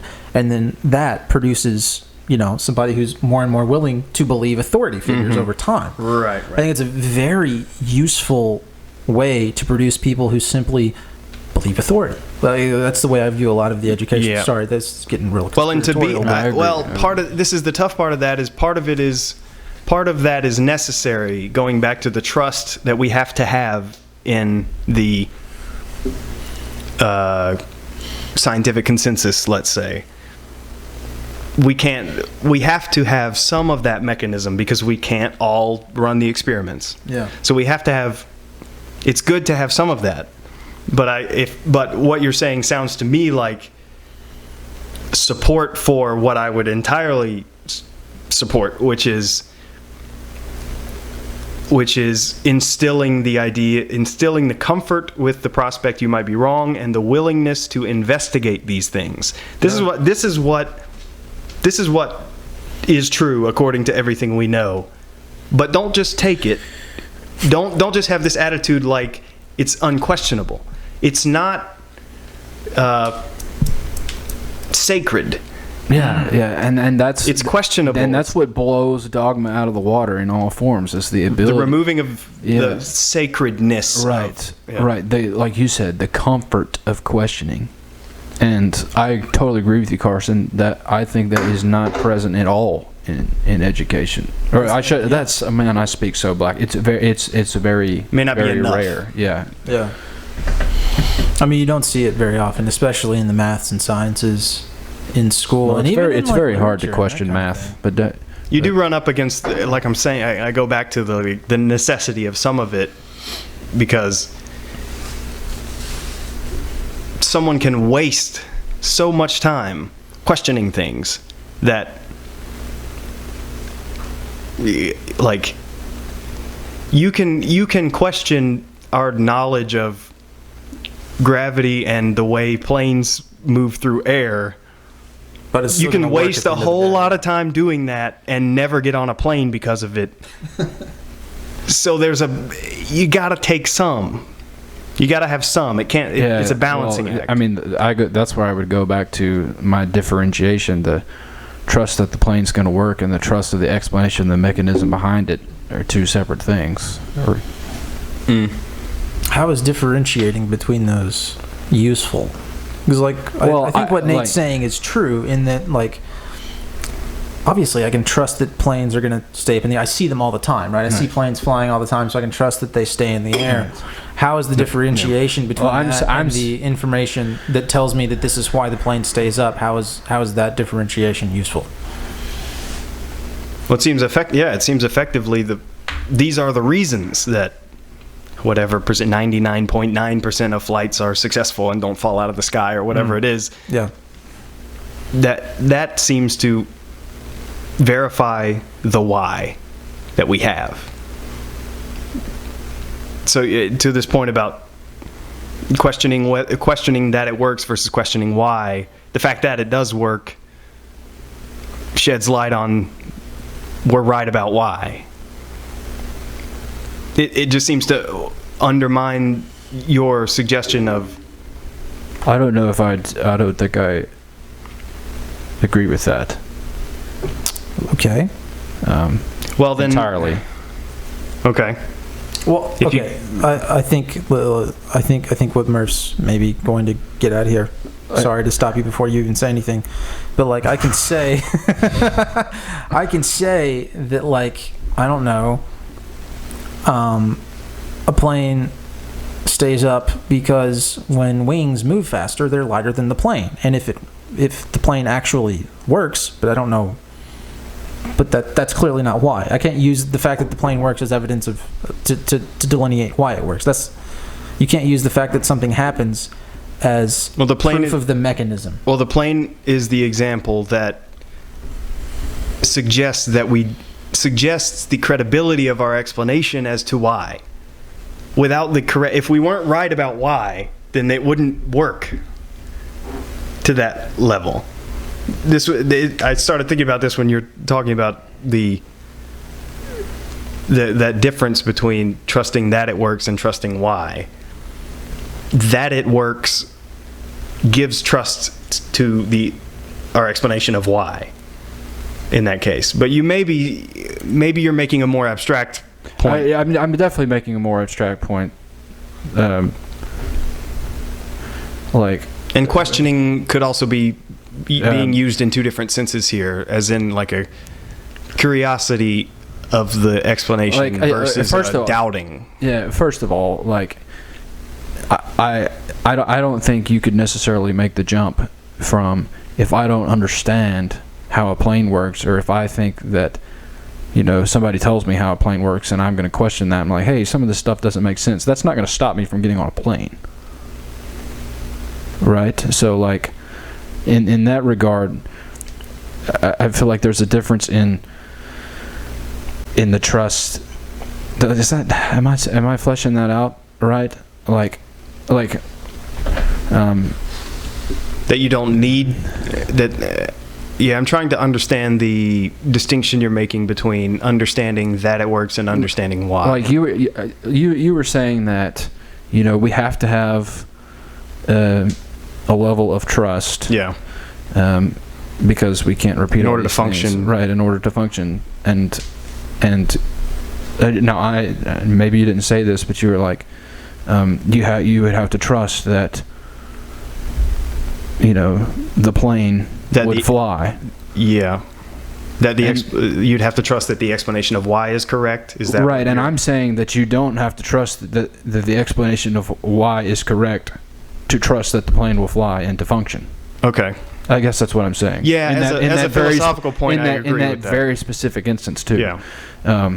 Let me offer you another instance. So this is perhaps why I got a little off track there. So in like the world of health and wellness, there have been a lot of cases where, like, well, let's take the obesity and diabetes epidemic, right? Yeah.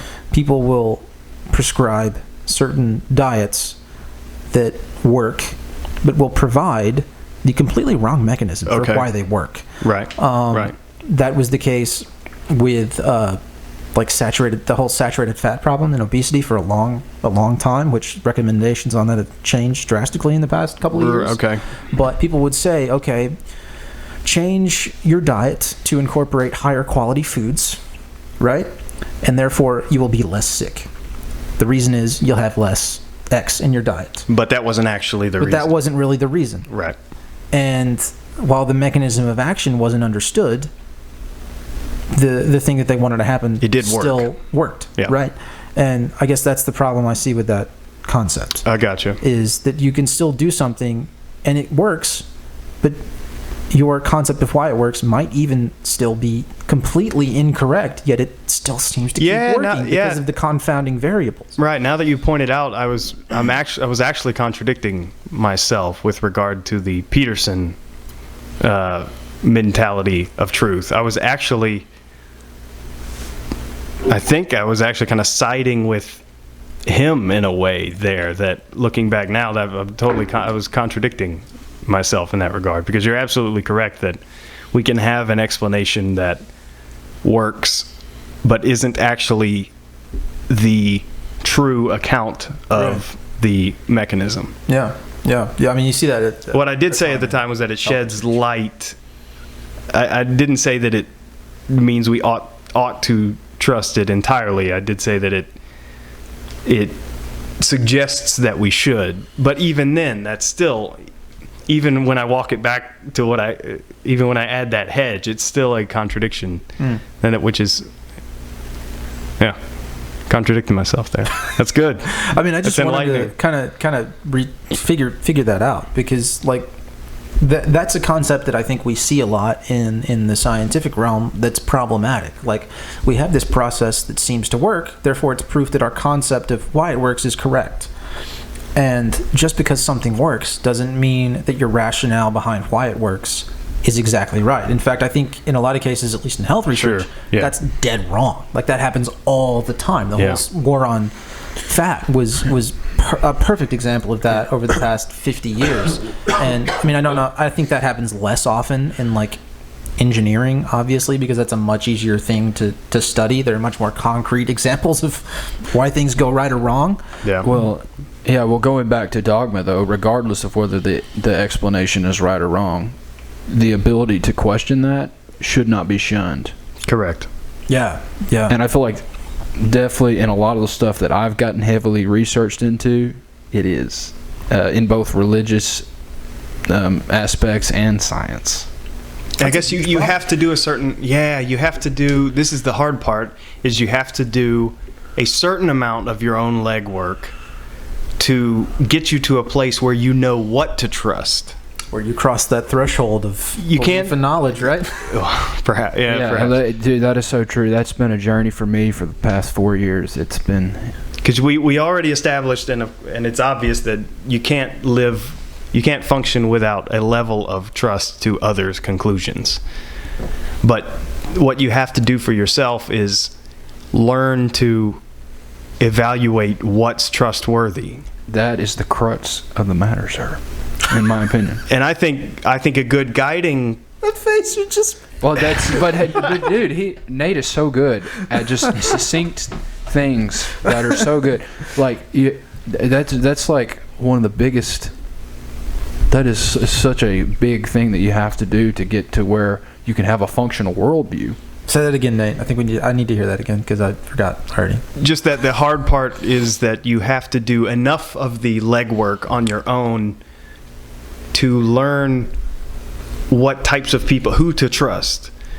Like, and that's part of the scientific, what is in the idealistic framework. The good science works and is trusted because you can trust that those people adhered to the correct principles in their pursuit of their conclusions. And so I think the legwork you have to do is to get to the point where you can evaluate whether a source has done that legwork correctly. I mean, that's definitely and the whether case they're today, trustworthy. Yeah. Right. And that's a tough process. And I think you have to if your pursuit is the intersubjective reality, then you have to introduce the people you trust have to have scientific principles.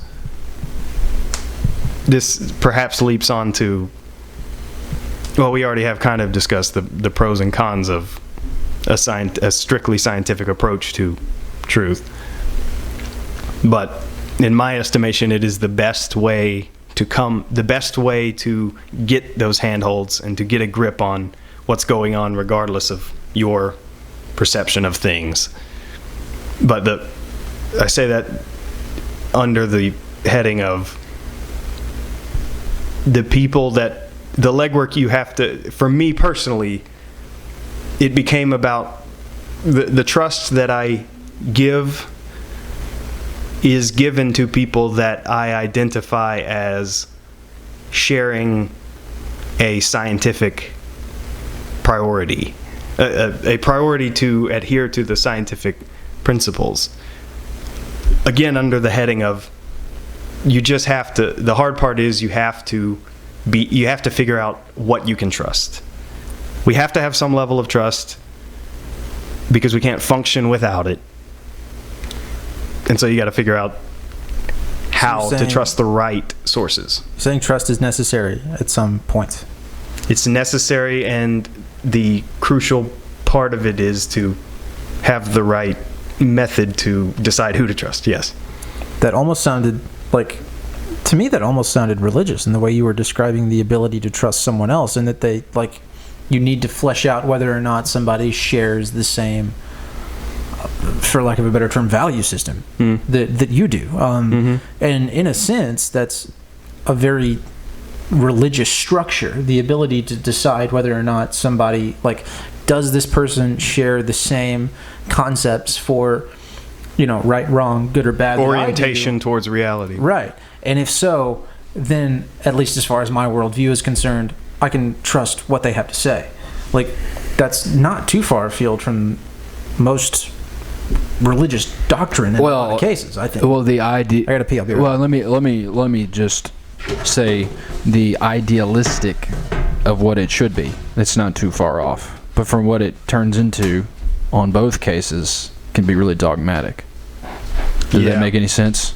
Yeah, the hazards of that trust placing. Right. And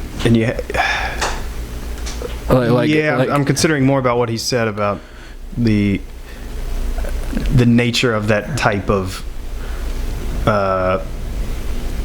framework regarding trust, and implying that he didn't imply it. He said that in that case you have to share. You're looking for people that share the way that you think about things, which I think comes back to trusting the way you think about things because you've scrutinized them enough that you're confident that those are the principles that should be adhered to. Yeah. So it comes. Okay. So I think he's right about the suggestion that it is to find minds that think like yours, which is desirable if your thinking is is correct. Right. And you want ones that Right. you want ones that are also correct. Obviously, that opens up the possibility of bias and things, but those things are cut through when you give them the proper scrutiny. So, how many people give any of this proper scrutiny? And also, like we've said, to what extent do they have to if they live compartmentalized where, What did I miss? we've got some tough stuff. like I missed I was agreeing that what I was doing in that case, in the trust finding framework, was essentially I'm finding someone who thinks like me about it, has my orientation, not that has the same conclusions. I think there's a big distinction But the there. same process to But the get same there. process to get there. Exactly right.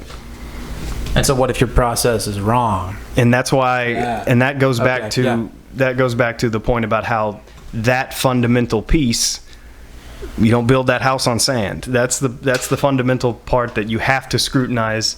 You have to get as many handholds to intersubjective reality as possible, and be aware of the process of doing that, so that you can identify it in others, so that you can trust their conclusions. Can I offer you some ice and some apple juice? You can top me off. Something.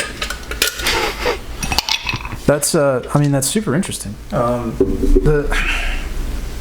So the fear is that you'll end up in an echo chamber of some sort, right? In that particular case, right? That you'll If only you end up don't- interested if you in don't- listening to people If the things if you're looking for conclusions, if you're looking for an if you're looking for someone to repeat what you already think, but I think the key distinction there is you ought not be looking for someone's conclusions who are the same as yours. You ought to be chasing someone who shares it if yours is correct, but someone who has the right way of thinking about things.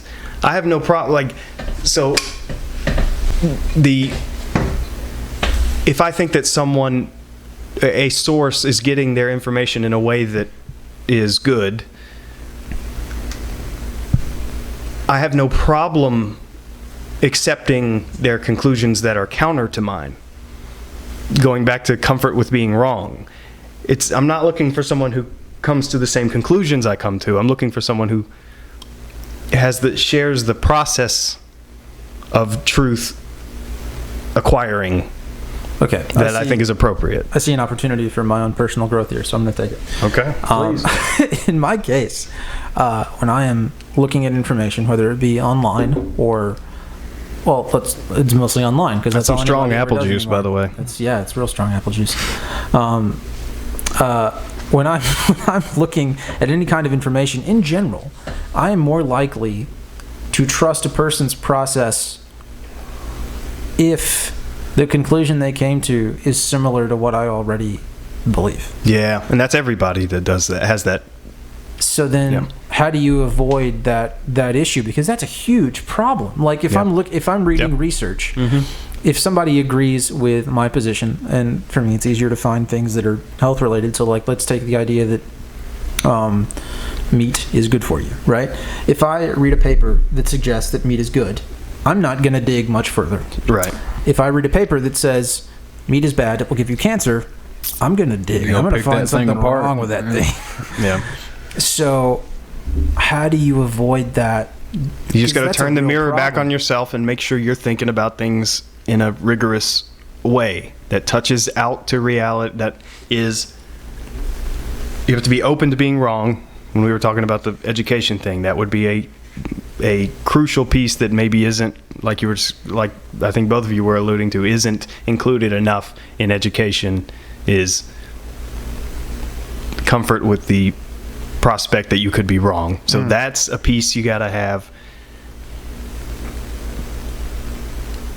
Yeah, that's something that we all have because we want to have. It seems like we have this internal drive. This is another interesting thing about truth, is that it seems as though we all want to have it in its pure form. Right. Okay. Yeah. Not in its functional form. We seem to all want to have, there are certain behaviors, and this is one of them, because if you hear somebody saying the same conclusion you have, it makes you think that you have the truth, which is a good feeling. Yeah, right. And when someone else says it, it's like a verification. It's a good feeling. We have to be aware of that, potential. We have to be aware of how seductive that idea is, and we have to be wary of it. It's like that confirmation bias that validates your worldview. Yeah. And that just I'm drawing a blank on words, but perpetuates what you already think. Like Nate said, it's a good feeling. You're like, oh yeah, I was right. I do have the truth in my head. Safe. Yeah. But I mean, how do you even begin to step outside of that? The undermining of that is what I'm saying about. Okay. You have to be okay with being wrong, which is so. It goes against our very proclivity to for that confirmation bias. Yeah. Well, we have to fight it. It has to be active. In your pursuit of truth, you have to actively do that. I was going to say. Otherwise, you will fall prey to that. Right. I think it goes beyond openness to being wrong. I think it comes to an active pursuit of trying to prove yourself wrong. Mm-hmm. And that is something that's very, very, very difficult to do, I think, for most. For me. And that would be something that I would give credit to the scientific process for, is that scientists, one of the most successful things they can do is to prove someone else wrong, to prove a theory wrong. Is one of the best. And they're chasing so many scientific pursuits are that pursuit of prove something wrong. Well, I think. And so that's why what survives. Yes, that's what should be, and I think is the case a lot or largely. That's what gives credibility to the things that survive this battle of I'm trying to prove you wrong, I'm trying to prove you wrong. The things that can't, or the things that stand up to 100 or 1,000 of those, are the things that get elevated into what we understand as scientific fact. Right. I think that's how it should work conceptually. Let me ask, is there such a thing as scientific fact? I don't know exactly what the definition of fact is in a scientific. It kind of goes into that. What is a theory? Different. Right. That's kind meanings of an unfair of theory. Different things. No. It's not unfair. It's a good question, but I'm just saying that I don't know exactly because I don't know what is meant by it exactly. Like, do you mean? And sorry, man, I couldn't keep a straight face. Do you mean 9 out of 10? That's a 9 out of 10. That's really good. Scientific fact, is that an observation? Like, could you say, oh, it's a scientific fact that if I throw this little thing up, it's going to fall down? Is that a scientific fact? No, let me. Or the distinction between fact and theory and stuff. Or is the mechanism behind that? Let me parse that question out a little bit better. Whether or not something is totally proven, is gravity proven, or is it just a theory that's almost impossible to disprove? Does it ever fully cross this threshold into fact or law? That's 100%. That's exactly. It's like a philosophy of science discussion that I'm not up on. I don't know the. Well, I guess what I'm asking is the idea of a fact, or I mean, I guess in this case, truth, and perhaps we need to differentiate between those two things. When I think of scientific facts, when people say that, I think what most people mean is that this concept is true and will always be true, and there's nothing you can do to challenge me that will make this thing untrue. Is there such a thing as a legitimate scientific fact? I would argue myself that there's not. There are things that have stood the test of time and of test, things that have been tested over and over again and we haven't been able to disprove. That's as close to it as we can get. Yeah. But I would argue that there's no such thing as scientific fact, because the very idea of continuing to test something kind of precludes the idea of. Yeah, I think that's the fundamental scientific mentality, is that any of this is open to be proven wrong. The one time we find this to be false, it ruins the whole. Yeah. That's why gravity is a theory. That's why that term is used, because. I mean, I still expect this to fall down every time I drop it. Yeah, and I would argue that that's not even gravity. Those are two different.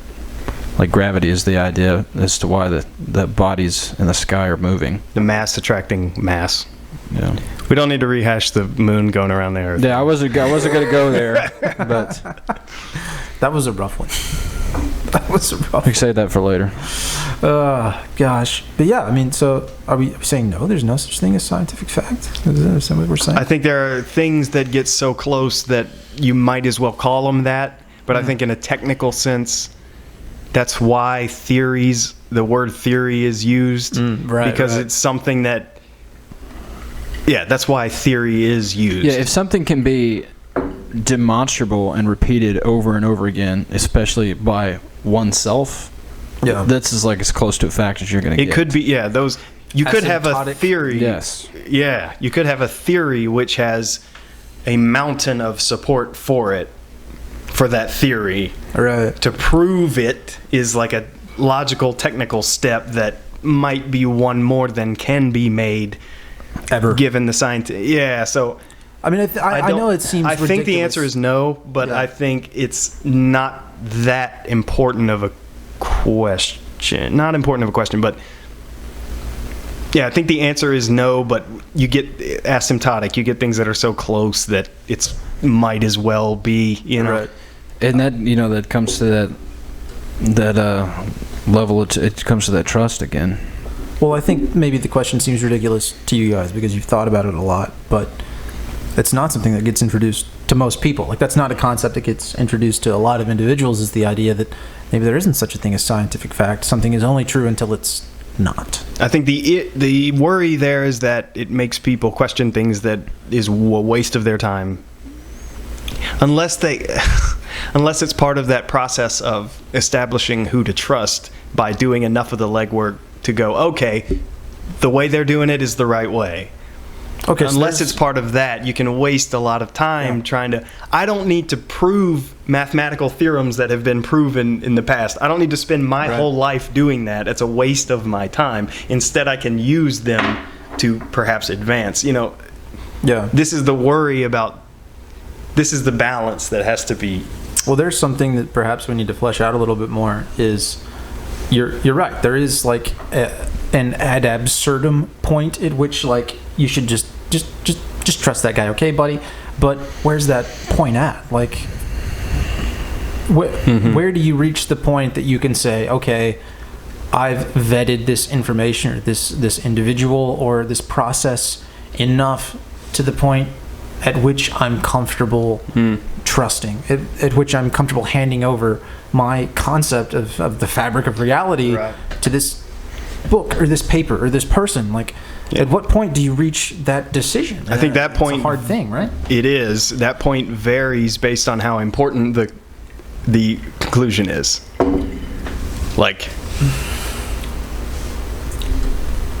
I don't know. I'm failing to think of an example. That was a good way to say that.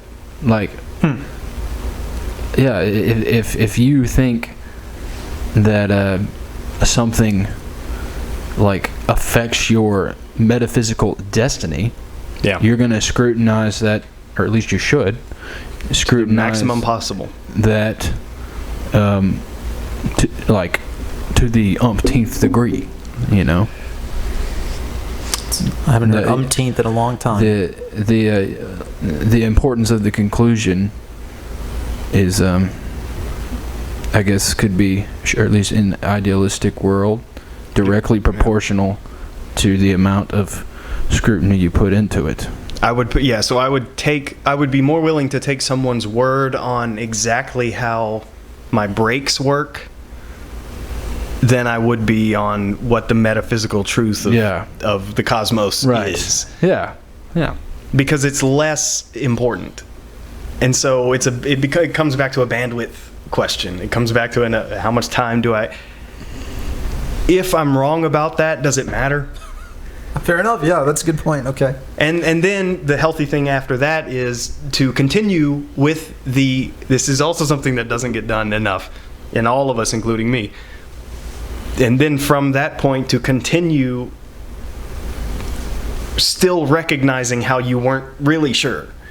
So many people get a partial explanation that works good enough, and then that is the truth. When meanwhile they should go, well, I think I kind of understand how that works, but I'm not really sure, but it's less important, so I'm not really that concerned with it. Yeah. There's a step that people know that is how it works because I think that's an important thing to retain as well. Right. I think the car example is great because like there's a whole mess of shit with my car that I don't understand, but I'm okay with it because it doesn't matter for my day to day. But when it comes to whether it's well you said it, the metaphysical truth of reality, right? Like that's worth some scrutiny. And so I think the threshold for most things lies somewhere in between, right? Yeah, and I think it would be intellectually lazy and a bad thing to just somebody gives that to you and you never go beyond that. Right. And I think that happens religiously all the time. I think that happens with science. I think that happens with politics. I think worldviews are just handed out like candy, and lazy people accept them because it's easy. Why do you think people do that, though? I mean, you say lazy people just accept that because it's easy, but I mean, it's a bit harsh, but there is truth in it. But I mean, maybe this is just we all have to be lazy to a certain degree. We've established that. There's only so much time in the day. I mean, you can't expect everybody to go around. I hope I'm not sounding too judgmental. I mean, because I definitely still do it to this day. I'm better than I used to be. But to say what I've already said, you have to do enough of your own independent truth seeking to learn how to do it effectively. And so then you can look at other people and tell that they're doing it the right way, and then you can take and then you can extend that trust you can to decide, the degree that you have to. Yeah, but I mean, which might be called a belief. That doesn't quite answer my question in asking why. Like Murph said, some people are just lazy. Yeah. Why? Oh, that's true. I don't understand. Well, that might go back to what I was saying about how people compartmentalize things. When I was talking about how important something is, tells me how much work I actually need to do to find out if it's true or not, because it's not really that important. If they compartmentalize the metaphysical thing from their whole lives, it doesn't occupy that important space. They don't have to do it as much because it falls into that how do my brakes work category. Okay, yeah. And so they don't have to. That's why they would be so. Yeah. To someone who wants to integrate all that, they would be failing and would be lazy. To someone who doesn't care about that, they're just accepting a shorthand that saves them time. That depends on the structure of your integration with the metaphysical, which Jordan Peterson seems to be completely okay with. But I think because it works. Yeah, I think that's why. If I accept something, and that's the thing that. Like, I've heard both of you criticize that a lot. Is it good enough, though? And is that good enough? At least from a practical standpoint, because you're talking about criticizing something to the point that it, like, if it works, then it's okay. You said it yourself. Like, if I can compartmentalize this and it works for me, then we're fine. That's the case with a lot of Jordan Peterson's recommendations, is that if I can believe, he talks a lot about Christianity, obviously. That seems to be the bulk of his research, what the bulk of his research is done in. If the story of Jesus or the story of the Old Testament or whatever it happens to be works for me, then I can accept it as truth, and then, well, it's fine. There's no need to examine it further because it's functional and it works. I agree with that. The problem that the problem that we were objecting to, and it's the same one that Sam Harris objects to, is don't then call that true. That's the move that is out of play, is to then call it true. That's where you're starting to mess with. And I agree with that. Like, it's not the problem of whether or not you think that's true. It's that you think it's true because it works. So that's how don't then tell someone else that it's true. That's a way more practical way to say that, I think. Is that what you were getting at, Murph? I think so. I think saying that you believe Christianity is true because it works or benefits your life is not a good enough reason to say that it's true. Right. And that's the problem that it all comes back to. And that's the thing, because, yeah, you're absolutely, I think I totally agree with you that if someone compartmentalizes and it works for them functionally, then that I'm not objecting to, so long as it doesn't come with things that do affect people in a bad way. The only issue where they cross the line is when then you tell someone it's true. That's when you cross the line. So that's the big question I have, like literally written down in black and white.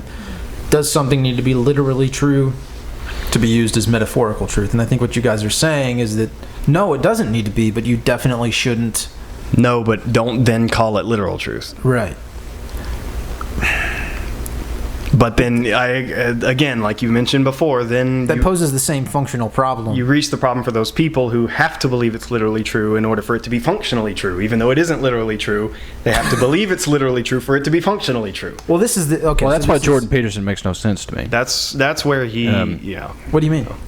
Like when he said in his debate, Sam Harris asked him if he believes in God, and he just says, "Oh, I live like He exists."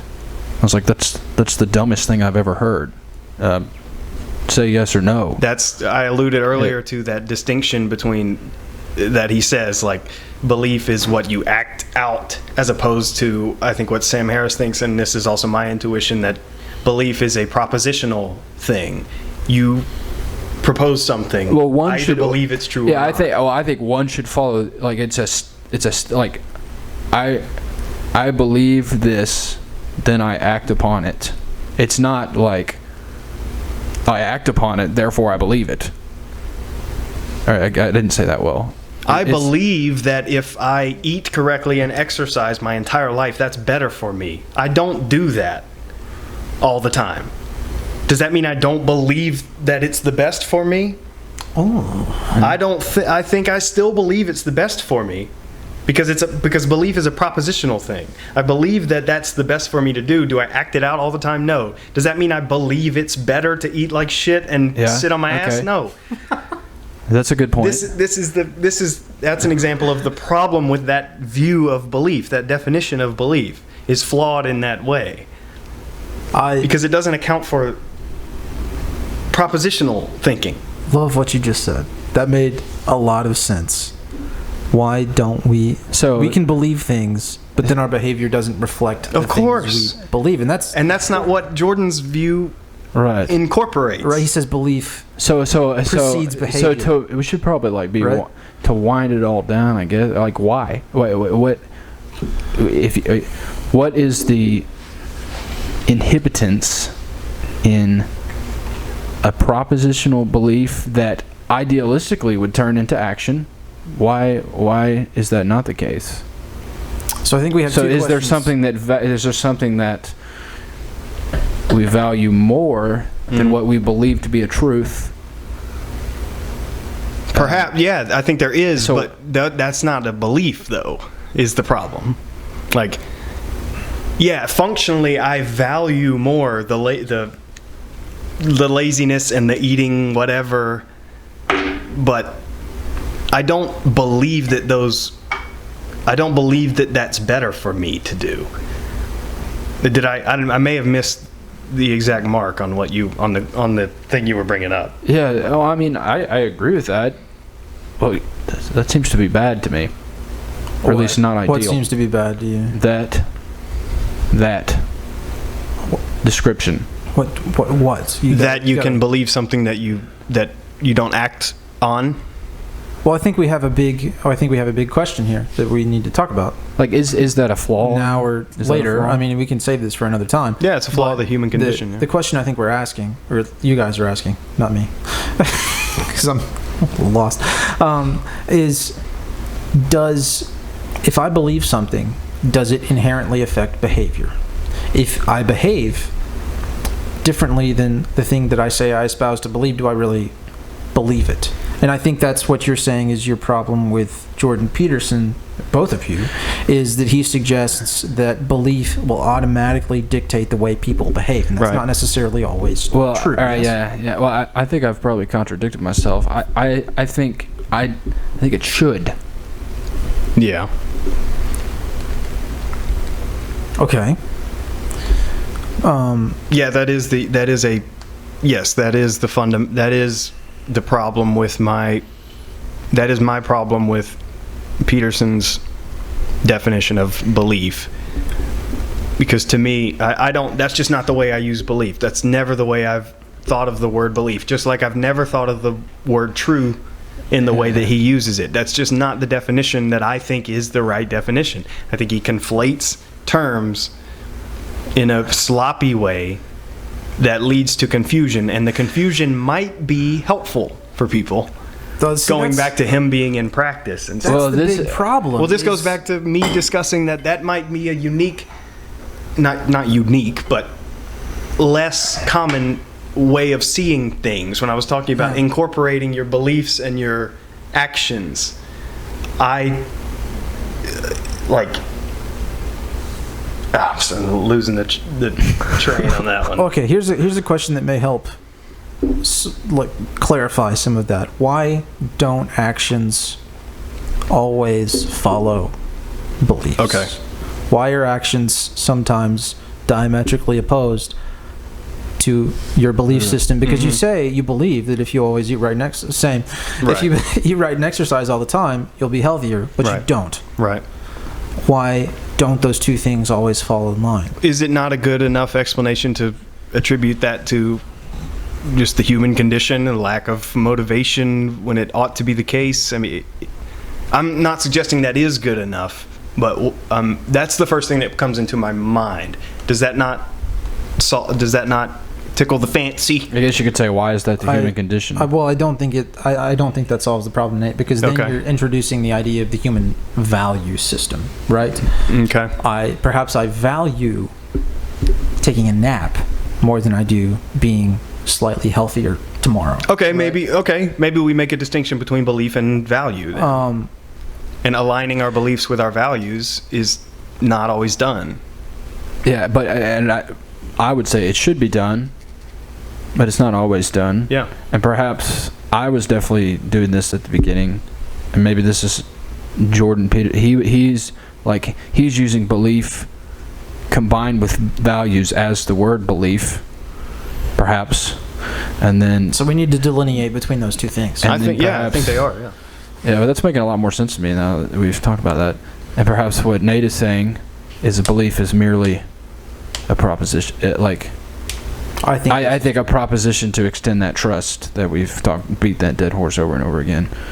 Well, okay, so what is the difference between belief and values? Because that seems to be something that's relatively significant. Like if I say I believe something and I do in some cases. Well, in a perfect world, it'd be nothing. Well, we don't live in a perfect world, though. That's a discussion for another day. He wasn't suggesting we do. Yeah, but what is the difference then? Since we don't live in a perfect world, what's the difference between our beliefs and values? What is it? Because there are certain things that I believe, but I don't behave according to those beliefs. Yeah. And evolutionarily speaking, or whatever origin story you want to believe, I should behave according to those beliefs all the time. Why don't I? Well, Very confusing. The first thing that came to my mind is the different forms of self, like the id, the ego, like how there's your ego works against your id. Yeah, man, I'm speaking in total ignorance. I actually don't know anything about those three terms. If you want me, neither do I. I've never sorted out that soup. There's the id, which is like your primal desires, and then I can't remember if it's the ego or the superego. That's like your evolved brain, right? That represents like the civilized part of you. Is that Freud? Yeah, this whole thing. I guess doesn't necessarily hold a lot of weight. I guess what I'm saying is he's like full of a lot of bullshit. Perhaps the carnal, processes of the body, trumps, or almost could work against the metaphysical or thinking.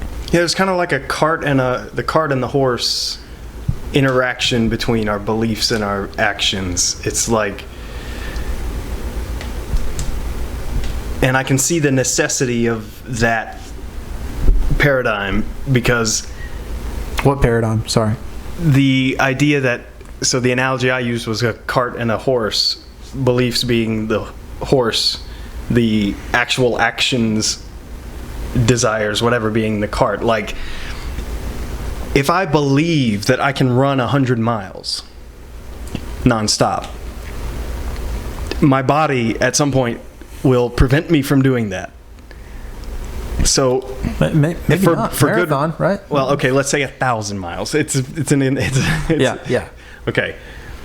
My body will prevent me from doing that, and that's in my best interest.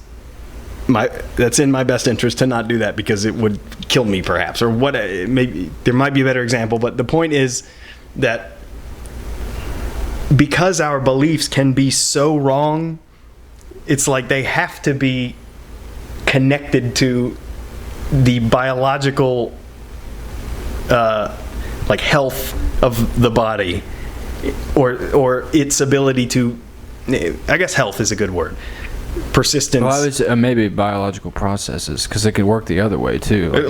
So the answer, why don't my values align with my beliefs? Because one of my potential beliefs is that I could take off and run 1,000 miles right now. If I believed that, it would be in contrast with reality.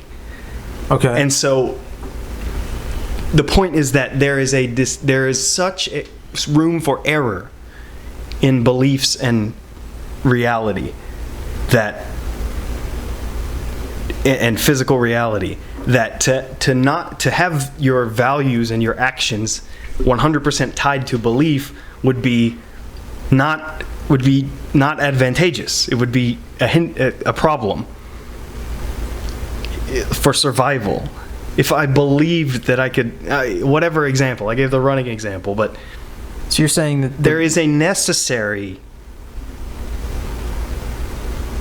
I think what you're saying is that the body and the brain naturally kind of put a system of checks and balances in the system to protect you, almost. Is that what you're getting at, or no? yeah, I would say that as an example well, of why. Yeah, I would say that it could protect you, but it could also harm you. Like you could yeah. become so addicted to carbohydrates that's like a part of your biological, physical response. Even though in your brain you're like, Yeah. I know I shouldn't be doing this, but your body is like and it's kind of similar to a drug addict too.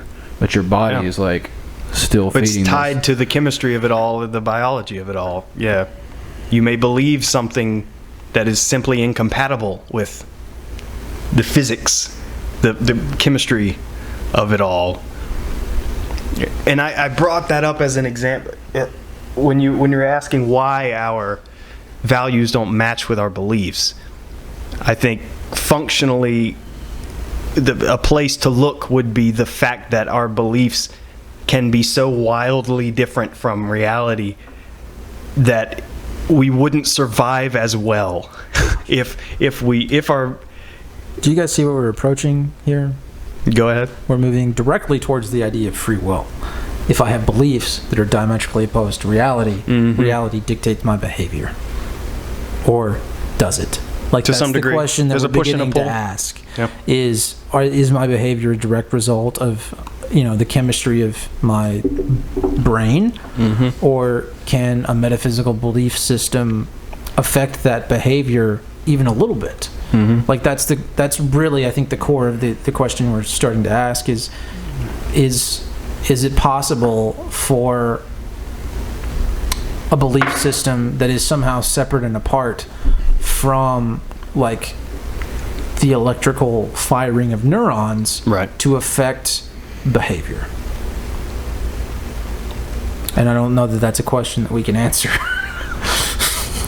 talking out of our asses in my living room at whatever time it is at night. At 11 o'clock. Well, I said the cart and the horse thing. It's a push and a pull. Like, it's funny because the things we would do given no beliefs would not be ideal for our health, for our wellness, our well-being. But the things we would do entirely because of our beliefs might also not be for our well-being. So there's this dance that always goes on between what we imagine, what the should and the is, like, and it happens on a biological level, which is fascinating.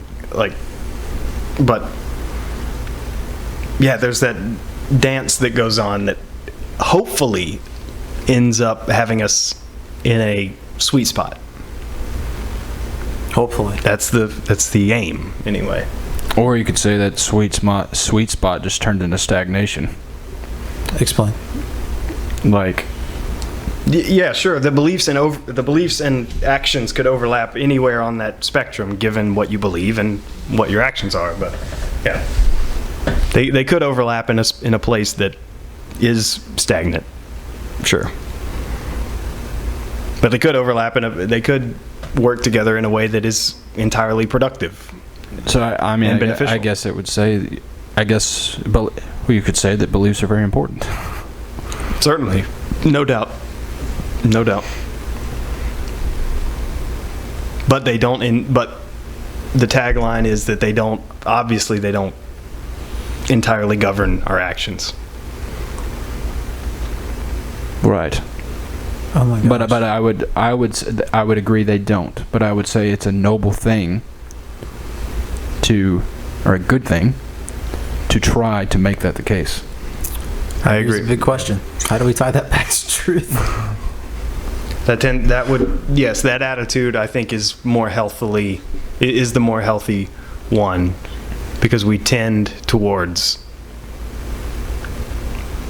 unhealthy things often because our systems, our intuition, a lot of that comes down to our environment not being what our biological system is set up for, ideally. I was gonna ask, do you think that's a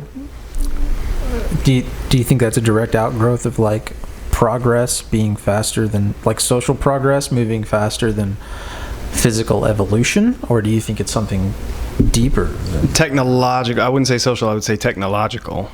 And then yes, I would agree. well, I mean, I hasn't think you know what I would say, that there's something the nefarious. people listening don't. There's something nefarious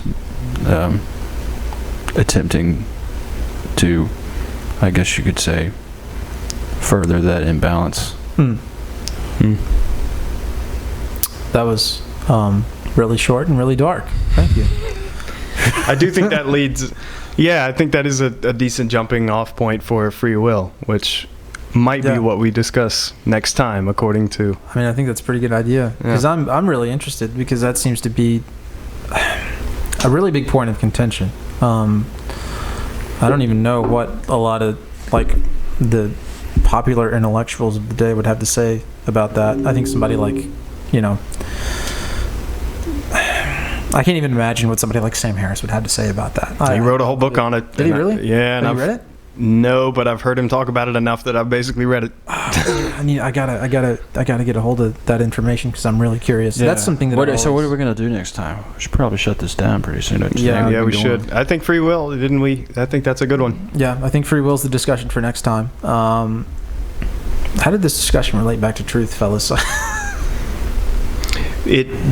What we were talking about most recently had to do with belief, and then compared to, and so that was the point where it went from truth to belief, and then the contrast between belief and actions, which is what we were talking about for the past few minutes. Gotcha.